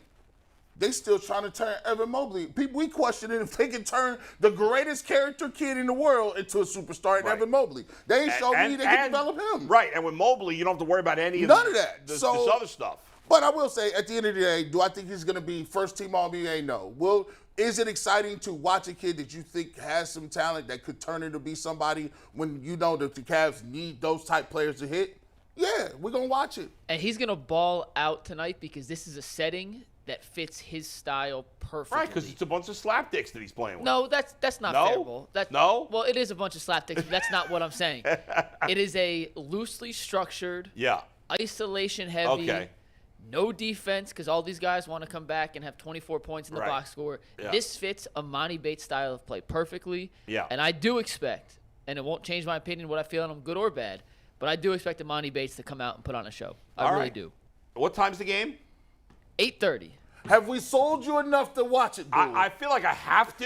You wasn't going to watch it? You got to. I don't want to. Oh, you better watch it. At least watch it. I don't really want to, but I'm going to. Before the Summer League, make sure about 5 o'clock you tune into the Behind the Glass cast where Anthony, myself, and Earl will be breaking down not just Bates, but the rest of the Cavs Summer League roster, getting you ready for what to expect. In-depth analysis on Sam Merrill tonight. Sam Merrill. And speaking of guys who are going to play tonight, and Mike Hargrove was supposed to join us 10 minutes ago. He has not hopped in yet, so we're still waiting for Coach to join us. He's probably not joining us. Max Strus is playing in the Summer League. The Cavs that's free very agent unusual. Addition. I did a little digging, talked to some guys in the league, and asked, hey, this seems weird. Why is he playing? And the response I got from both guys I asked is a lot of NBA players are in Vegas for Summer League just to kind of watch. And instead of doing a workout, he'll play in a game, call that for his workout for the day, and then kind of just call it in. So I'm not expecting him to play in a bunch of games, but he is going to play tonight. See, he's smart. See, y'all, listen, I love marketing. See, Max Strus, believe it or not, Earl know this, they know this. Hey, I was listening to Peterlin the other day. Peterlin don't even like Strus like that. Really? He's wavy on, he's like, everybody keeps bringing up the fact that he didn't shoot well in the finals, and I keep telling him it was the finals. Like, if I gain weight in the finals, I'm gonna tell you, so what? I was at the finals. What do you mean, so what? Hey, listen, this dude, he's a tertiary player, right? He's a guy he has a skill set that you like. And I think Max Strus hear people talking like, you know what? Let me come out here and get my work in. Let me show y'all how I get down. I respect that. I respect that. Like y'all, for a dude to come off the NBA Finals and play in Summer League, come on, bro. I got no problem with that. Respect. Mike, I wasn't on earlier in the week when you guys were talking about these moves. It seemed to me that he got. I don't really care. It's who cares, I guess. But it seems like he got highly overpaid. Is that Fair, unfair? What do you think? I think it's unfair because every wing got overpaid. Yeah. It's a premium position in the league. Bruce Brown, people talked about him as a mid-level guy. He got $22.5 in Indiana. Dylan Brooks got $20 million a year. And he got cut. He essentially was like, don't come back. If you want it, and Jason made the good point. Yeah. There have been very, very, very few free agents from outside the Cavaliers organization who the Cavs have targeted and said, we want you, and they have left their team to come to Cleveland. He named a couple, but it was few and far between. And to get a guy like Strus, who they targeted as their top option, to leave a place like Miami to come here, you got to pay a little extra And tax. it wasn't a great option, right? It was really him and, Bruce Brown? Yeah, Bruce Brown. Were the two best options. And he can't – the problem is the defensive end, right? I mean, what are they doing? What are they going to do defensively? Listen, he's a smart team defender. He's not a great individual defender, but he's a smart team defender. And you hope that at least his witty and his ability to play within the system. He comes from Miami where they play zone, they play 1-3-1s, they switch, they trap, they blitz. He comes from that system. You have to hope that he's smart enough to be able to help. He's not a great individual on-ball defender, but with Mobley and Allen protecting the rim, you don't have to be great on the perimeter. You just have to be smart enough to funnel them to your help. I got a question, Mikey. Are you a great on-ball defender? No. No, I actually am a pretty damn good help defender, though. That's a was shame. never a great on-ball defender. That's a shame. I expected more out of you. Per dollar value, is Niang the better pickup? I really like that. Yeah, you weren't here Monday. We did a whole in-depth thing. Yeah. I think Niang is, and I told G this, the perfect third big for how the Cavs play. Because, A, he was one of the best spot-up corner three-point shooters in the league over the last couple of years. He shot 52% from the corner last year. You run a pick and roll. Right. You now could have a roller, and you could have two guys in the corners who the defense can't help off to clog the lane. 52%, I believe, was third in the league last year, according to Second Spectrum Sports. Also, his ability to shoot. He's been a 40% three-point shooter his entire career. Gives you pick and pop options, which they've never had with Mobley and Allen. And even though he's not a great rebounder, he's a really smart player. He comes with playoff experience, and he's played in 46 playoff games.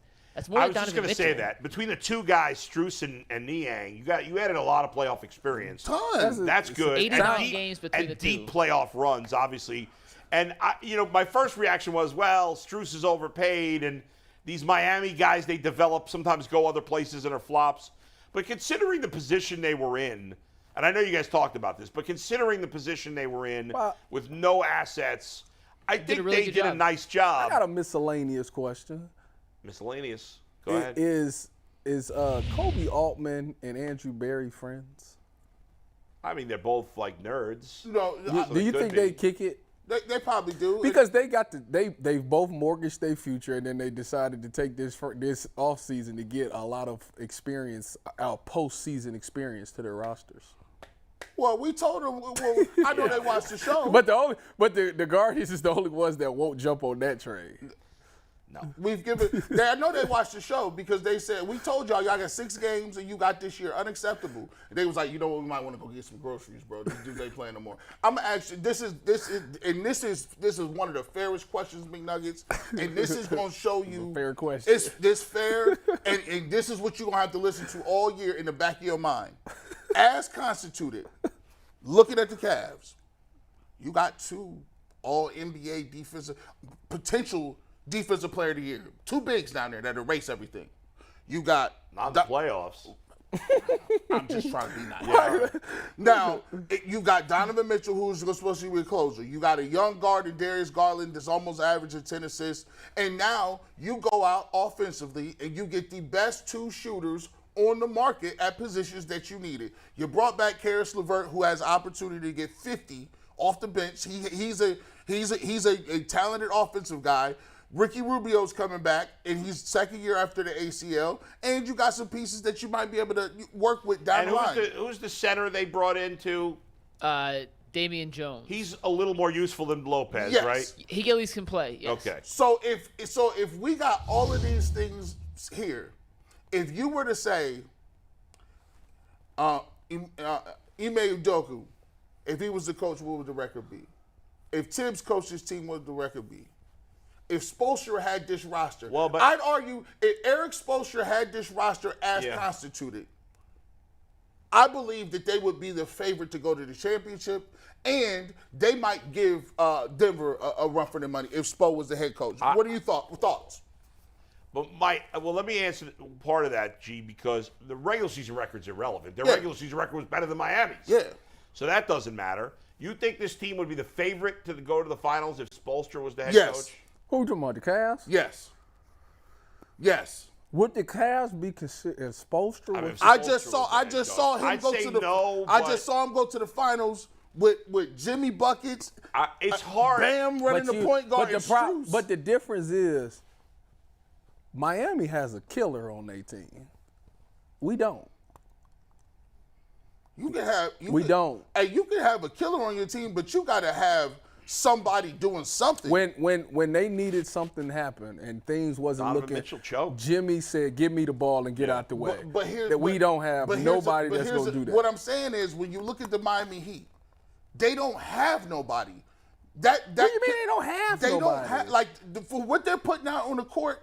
They do not have the talent level. They got all you need shooters, and you need a guy that can get things done in crunch. And they had a good center that was rebounding and getting 20. So what are you talking about? If you tell me we just took the Heat's best shooter in the Sixers' best shooter, did we?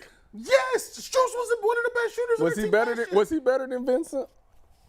I mean, as a pure shooter, he's a little better. I mean, Hero is their best shooter. Here's the bottom line: it's hard to pick the Cavs to be a favorite when they played awful in the playoffs and they added 2 spare parts. They're nice additions, but they're not. They're like the 5th and 6th players. But I'm pointing to. But no. What I'm saying is, I'm pointing maybe to. even lower than that. I'm pointing to coaching. Yeah.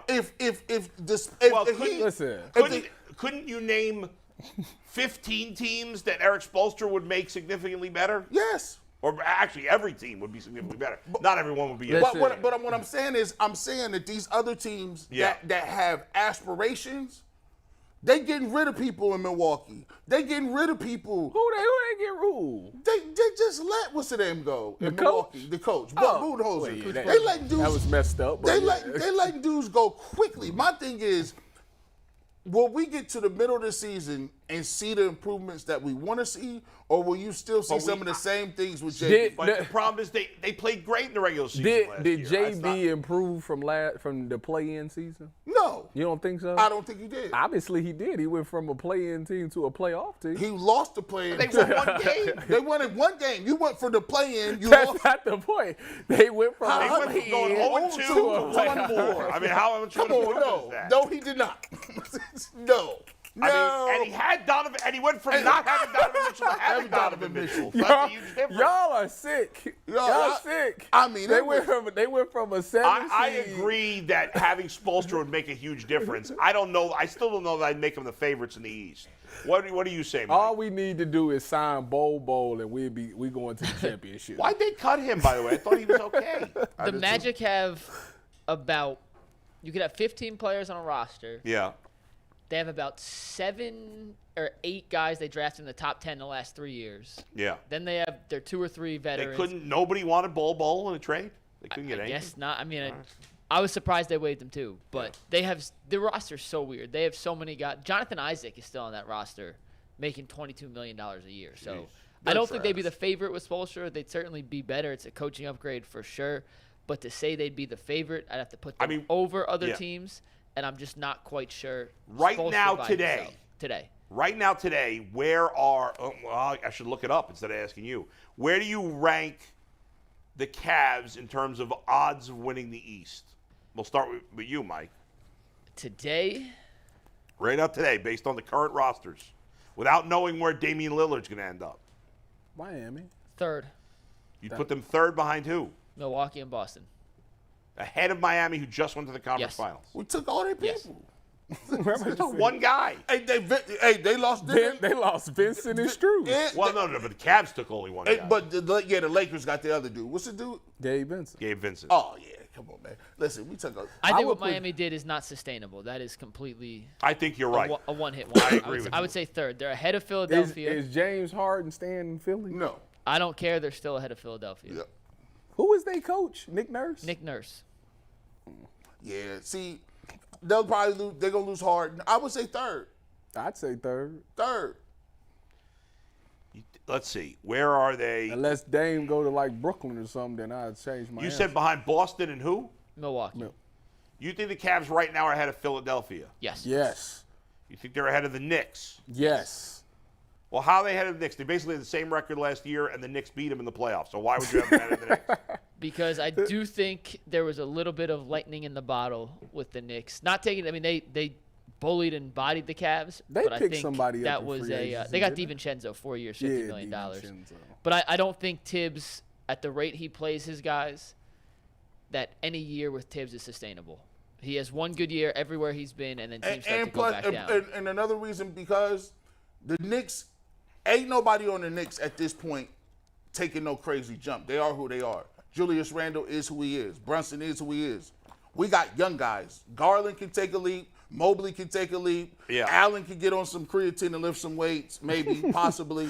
And we got better improved shooting. Now they got a little bit of better improved shooting too. So it's still even, but I would give them. By the way, the Cavs are the 5th choice right now in Vegas to win the East. I think that's too low. And also one thing that we all, not saying we are overlooking per se, but one thing that doesn't get talked about enough. Last year was the first year that Mitchell and Garland played together. And I know you guys should say you put guys together, whatever, they'll make it work. Yeah. There is a familiarity and a more cohesiveness to playing with somebody, especially when you're both ball-dominant guards, that I think helps this team propel a step forward. I think the Cavs are going to be better this year than they were last year. But nothing they do in the regular season matters. I agree with that. Completely irrelevant. Yeah. Here's the odds as of this morning. And then we'll move on. To win the East. Celtics plus 210, Bucks plus 280, Heat plus 450, Sixers plus 800, Cavs plus 1,100, and Knicks plus 2,000. I That's your forgot top the 6. Celtics did get Porzingis, didn't they? Yeah, but they had to trade Marcus Smart. Do you think the Celtics are better with Porzingis instead of Smart? I think it's a higher ceiling and a lower floor. I think the potential, because what Horford did in the postseason last year, once again, unsustainable. Yeah, right. He's so old. He was so healthy Is he still last there? year. Yeah. Horford? Yeah, Horford's still there. What else did they do? Did Boston do anything else? They lost Grant Williams, That hurts. which does hurt. Yeah. They brought in Porzingis, which if Porzingis can stay healthy, which he did last year. He had a phenomenal season in Washington last year, played 65 games, and the 9 he missed at the end of the season were tanking injuries purposes, so he actually was healthier than even the 65 games. If he's healthy, that gives them a legitimate stretch 5 with more rim protection, and they can count on Rob But Williams. if he gets hurt, that means they can be crazy. It's over. Yeah, it's they have an extremely high ceiling and extremely But you low have the floor. Cavs star. You think they should be ahead of Philly? I do. As currently constituted? Yes, I do. What if Philly trades for Lillard? Then it's Dang. it changes everything. that's Miami not jumps happening. Cleveland if they get and if Lillard, Miami too. gets Lillard, that's where he wants to go. Yeah. All right, so All right. Mike Hargrove had a family issue. He asked if he Okay. can reschedule to another time, so Coach will not be joining us today. We will get him on another time. But last night, we'll talk a little Guardians for a sec. And before we get to the game, did you guys see the fight in the AAA game that George Valera was involved in? Steve, take tagboard full, play the video. If anyone missed it, this is George Valera getting in a fight with whoever the Sounds are. The Nashville Sounds. And it was a benches clearing, punches thrown, That was the weakest. all punch. hands on deck type brawl. Valera threw a lame punch there. That was weak, You man. can't be punching a catcher. If you gonna do it, he got to at least knock you back. He or looked like something. Shredder. Like you're gonna have to try harder, Ninja Turtles. Throwing that punch, he was better off throwing a grape at him. By the way, we've been talking about George Valera as a prospect for like 5 years. 10. He's been a highly ranked prospect. He's may be good, but he's been hurt all year. He's been terrible at AAA. He's batting like $170. I don't know what happened here. He's going to get a big suspension. He pushed the umpire. For nothing. For a fight that he would have lost. Yeah, that catcher was big. Yeah, it was. And that catcher was smart. He's a veteran minor leaguer. I think. Yeah, he was like, I'm not taking my helmet off. Yeah, he walked down on him like no mask off. Yeah. He was just like That fight reminds me of when I was with the 49ers and Jimmy Ward fought DeAndre Hopkins. It was hilarious because Sherm was in the background and he put his helmet on before he went in there. And I was like, it's a business decision right there. Smart man. But they was getting after it. It was a good They fight. both took their helmets off? So what happened was we was doing one-on-ones. Okay. And To be honest with you, D-Hop didn't want to practice. I'm going to be honest. I don't think he wanted to practice today because D-Hop was mad that Sherm wasn't practicing. They wouldn't let Sherm practice. He was coming off the Achilles injury. Right. So when he found that out, he was kind of like, I don't really want to go against nobody else. Yeah. So I think he really just wanted that day off. So Jimmy, we're doing one-on-ones. D-Hop and Jimmy lined up, and D-Hop runs like a stop route, meaning he ran like 10 yards and he stopped, and he pushed Jimmy. He catches the ball, like Jimmy went for the ball, he missed it. I think D-Hop catches the ball, and D-Hop kind of like pushes him in the face. And I'm looking at it like, oh, here we go. And Jimmy keeps swiping at the ball, trying to punch the ball out. He pushes Jimmy in the face, and Jimmy just starts swinging. And his helmet comes off, D-Hop's helmet comes off, and Jimmy just, with the left, cleaned you. I was like, ooh-wee. So, yeah, it got to go. It was wild. It was wild. I'm sure y'all, it's on the internet, I'm sure. I've probably seen it before. In terms of, I tried to find out what's happened, like what led up to this situation. Maybe there's some article about it now. This morning before the show, I clicked on every article about this fight to see if there was some background. But, of course, nobody had any background on it. There's not as much media coverage of AAA baseball, obviously, as there is Major League Baseball. I don't think it's a big deal. Guys get into fights in the minors. It happens sometimes. I think the more interesting thing before we get to the Guardians is, so Francisco Alvarez of the Mets hit 3 home runs the other day in one game? Yeah, he's a tank. Right. So Francisco Alvarez, this guy's the best catching prospect in baseball. I think he's like 15, 16 home runs in the majors. Buck Showalter was not even playing him every day early in the year, was stupid. But anyway, he had 3 home runs the other day against the who'd they brawl? He hit 3 home runs in one game? Yeah. God, against, is it Arizona? I think it's Arizona they were playing, if I remember correctly. And then in yesterday's game, and he celebrated, especially the 3rd home run, which I'm totally on board with. And I don't know if it was his first at-bat yesterday. It probably wasn't his first at-bat. One of his at-bats yesterday, it was Arizona.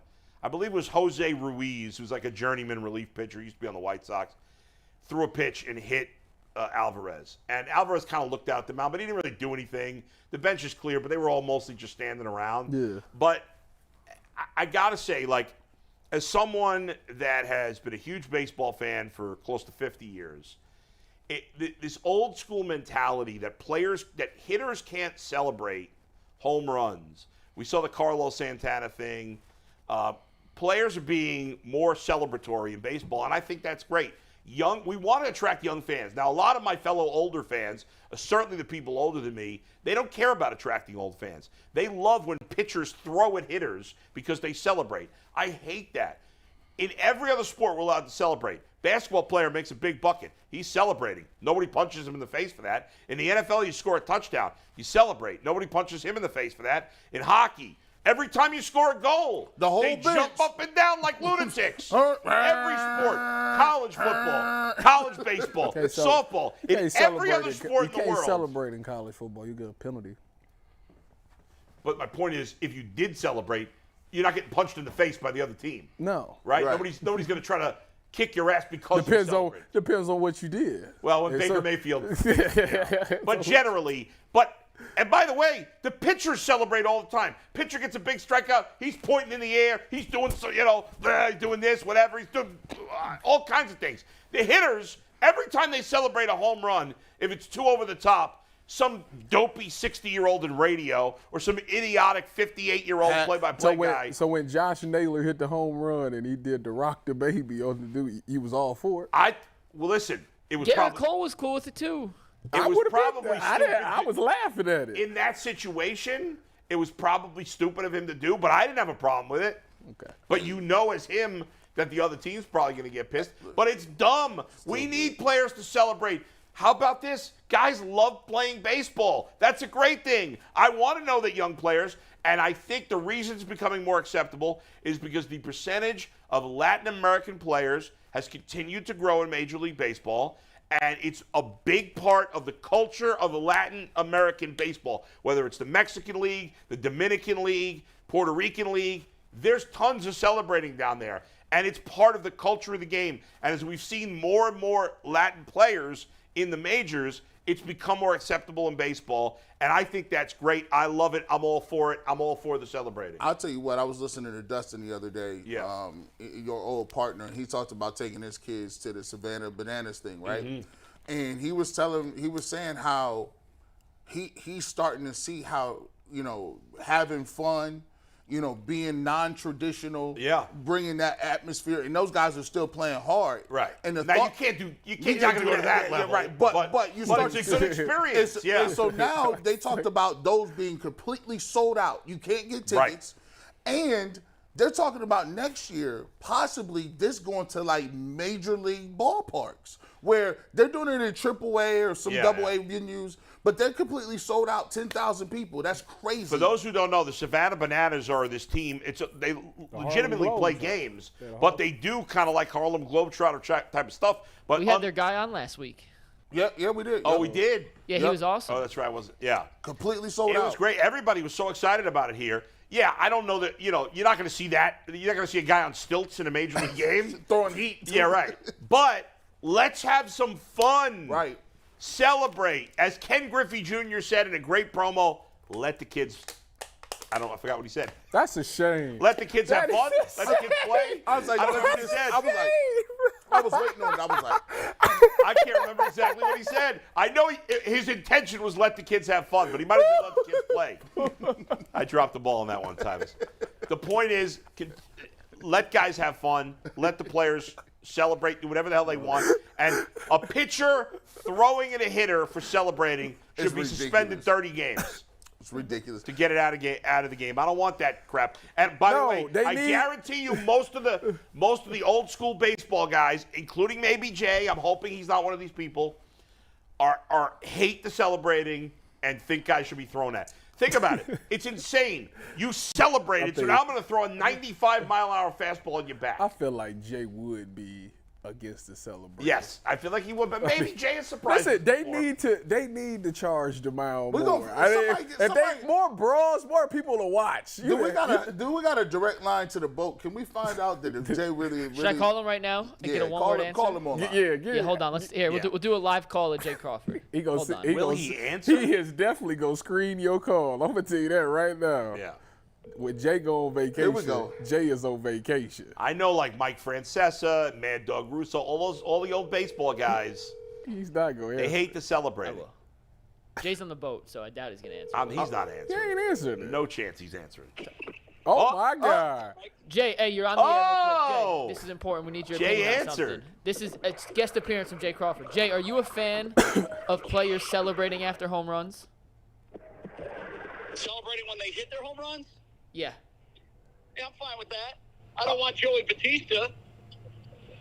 No backflips, within reason, I'm fine with that. Joe, Awesome. He wants a limit. Jay wants a limit. Jay, thank you. This is a great guest appearance. We'll charge you a full day for this. Don't worry. Thanks, Jay. Hey, look.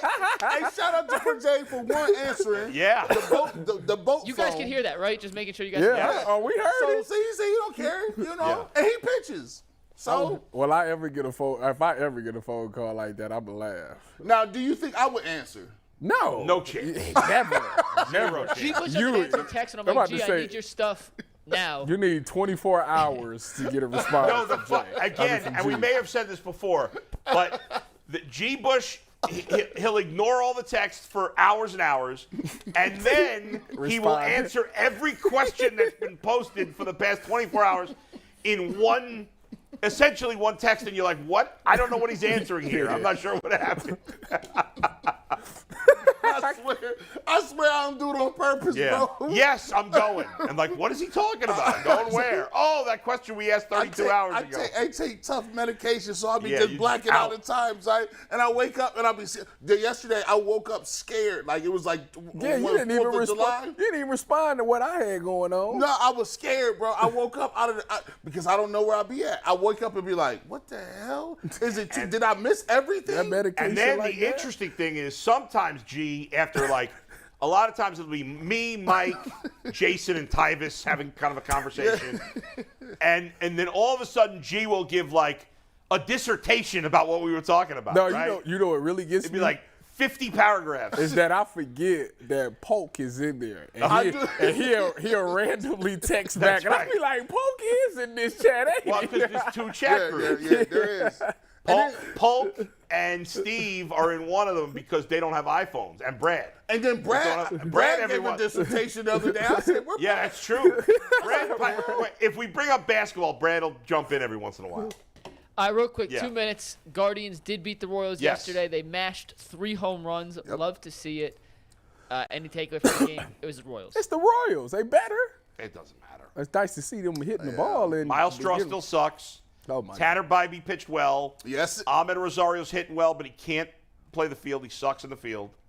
But I saw he has the lowest defensive rating of any shortstop. By in the way, baseball. Miles Straw in the advanced analytics is not having a great defensive season either. Now I question the analytics of defensive numbers. They're a little questionable. I only care about 3 pitchers. Well, Sticks is out, so we can't care about him.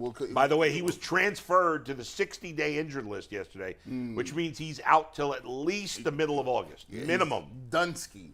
So listen. Don't forget about Bybee.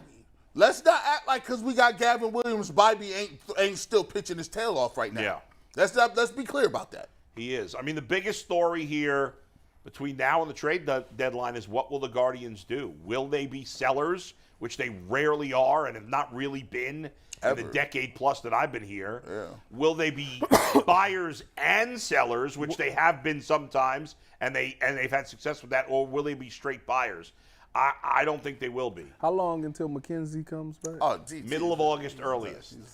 He's not playing no more. He was placed on the injured list on June 14th. And even though he was transferred to the 60-day IL yesterday, that 60 days starts the day he went on the original IL, which was June 14th. So I don't know if it's August 14th or August 13th, whatever. It wouldn't even make no sense to bring him back. He's unlikely. I'm guessing he's not going to pitch the rest of this year. Yeah.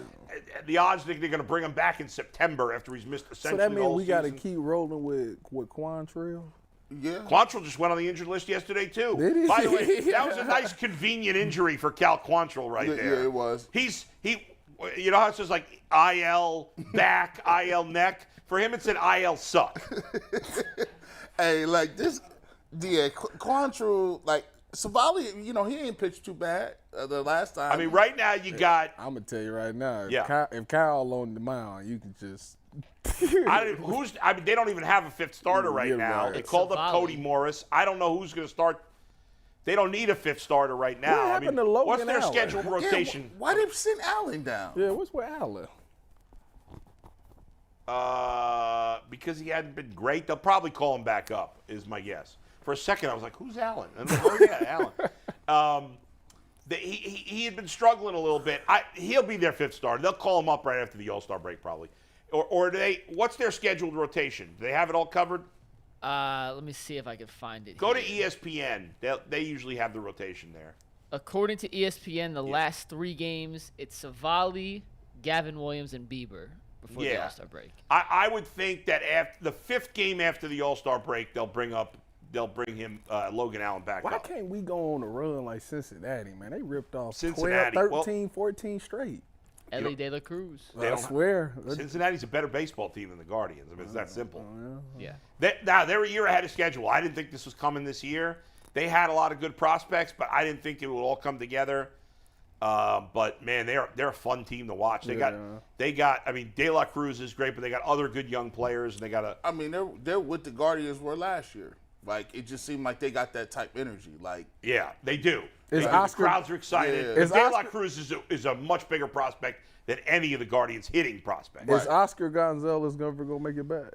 I mean, it's absurd that he's not in the majors. I don't understand it, man. Miles He Straw. had another good game yesterday. I mean, he's playing well. Jason said yesterday, well, he has an undisciplined swing. Yeah, sure. He had it last year, and he played well, and he hit the biggest home runs of the year. I know he sucked in April this year, but Miles Straw has sucked for 5 years, and he can play him every day. Oh, well, but he's better defensively. Fine. I'm sick of hearing it. This team needs offense. How many errors do regular major leaguers make anyway? Not a lot in the outfield. Does Miles Straw have a Twitter account? Probably not. No, I doubt it. Baseball players don't. Ain't no I Twitter. feel like they don't, but if Baseball players. if he did, Yeah. He would know who you you're are. playing every day. Like, you don't even have time to, like, shower. Like, you're just like, we got a double header. But no, the Oscar Gonzalez thing, to me, it just sometimes SpongeBob. Tito just, I don't know, like, Naylor should have That's been not here. a Tito call, though. That is the front office. Well, yeah. I mean, because if Tito was said to the guys, I assume, hey, we got to have Oscar Gonzalez. Yeah, come on back now. up. I'm sure they would do it. Yeah. But, I don't know. By the way, shout out to Tito, and bad job out of Major League Baseball. Did you guys hear this story? About Larry Doby? Do we have that clip by any chance, Mike? I'm not familiar with what you're Darn saying. it, I wish I want to try to send this to you really quick. Well, do we want to listen to Juan Thornhill's 60 seconds while we're waiting? Do that, and I'll try to get the Francona clip. Yes. But I need you to pay attention to this because this is very specific to you. this is your boy. This is your guy, your man. Did they have some type of beef or something? So to set it up, they did. They did. They had a little. It wasn't a beef. It was just a little back and forth not a on beef. Twitter. Twitter Yeah, figures. it wasn't a beef. We'll find your Yeah, Larry Doby thing in a sec. I need you to watch this. I promise you, I'm locked in. All right. Well, this was from Greg Newsom's softball game. We caught up with Juan Thornhill, the Browns' new safety. Super cool dude. Steve, let's hit it. We're here at Greg Newsom's celebrity softball game. This is the newest Browns member of the secondary, Juan Thornhill. Juan, 60 seconds, no football questions. You ready? Yep, let's do it. Number one dream destination to go on vacation. Where are you going? Shoot, that's hard. I got a lot, but I'm gonna say it's in Italy. I'm gonna go to Italy. Have you been to Italy before? I have not. It seems like a beautiful place, so I'm excited to go there. I think I'll probably hit that next year sometime. Favorite kind of cuisine? Italian, Mexican, barbecue, Texas. I know you're from Virginia, Virginian food, which doesn't really exist, but favorite kind of cuisine? I like Mexican food. A lot of Mexican. I eat it too much, actually. I probably need to stop. Slow it down a little bit since camp is right around the corner. But it's good. That's the best. If there was a movie about your life, who's playing Juan Thornhill? I don't think no one else can play Juan Thornhill. Juan Thornhill's playing Juan Thornhill. It's as simple as that. I'm a little different. Who would you play if you were to play someone else on your team? Who would you play in that role? I would Greg Newsom. If you didn't play football, what sport would you play? I'll be a basketball player for sure. Like, I grew up playing basketball. Basketball is actually my favorite sport. Won 3 state championships in it, so I would definitely say basketball. 2 more real quick. If you had to have any pet as a security animal, what kind of security animal would you be bringing around? Oh, a lion. A lion? A lion. That's everyone fears the lion. Lion is the king of the jungle. So it wouldn't be a bull. Nope, a lion. Juan, thanks, boss. Yeah, he was like, yeah. Oh, that's your people. That's your man. I don't think he got the reference there.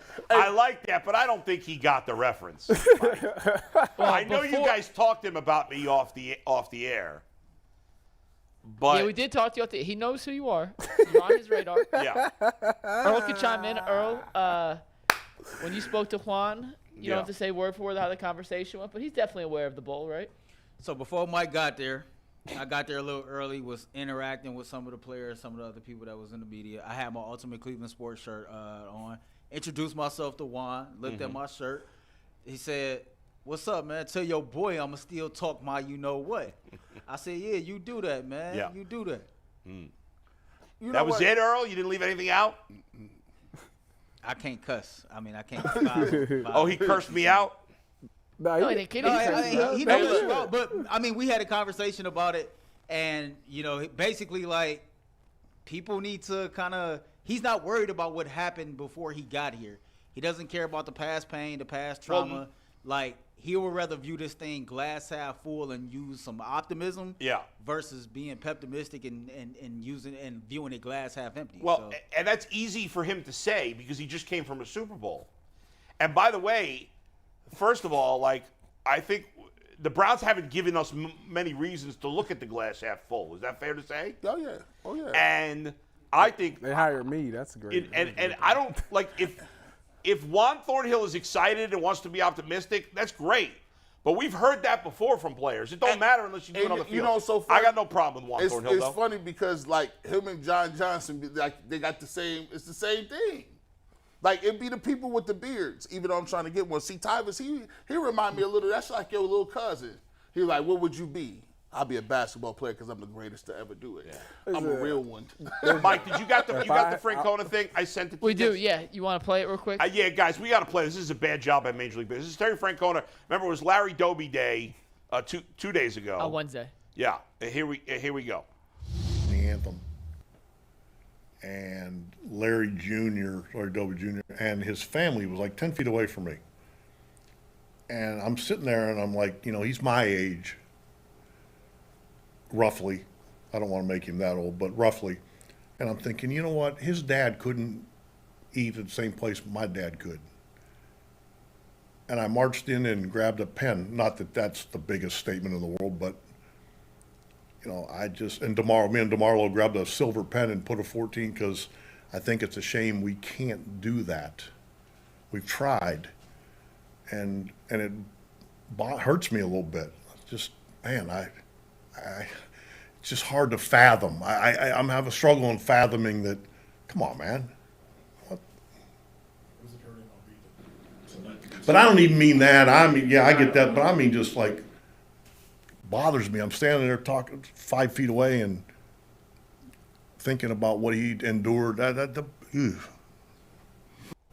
Larry Doby, I know we're almost out of time, but Larry Doby went through, and this is, nobody's trying to diminish Jackie Robinson, what he meant, of course, but Larry Doby had to go through all the same awfulness that Jackie Robinson did. He made his major league debut with the Indians and became the first black player in the American League less than 3 months after Jackie Robinson. So they won't let them retire his number? What was the situation? No, the Guardians want to wear his number 14 on everybody's jersey on Larry like Doby 42, Day, like but Major League Baseball won't let it happen. We'll follow up real quick and get to fan questions on overtime. We'll see.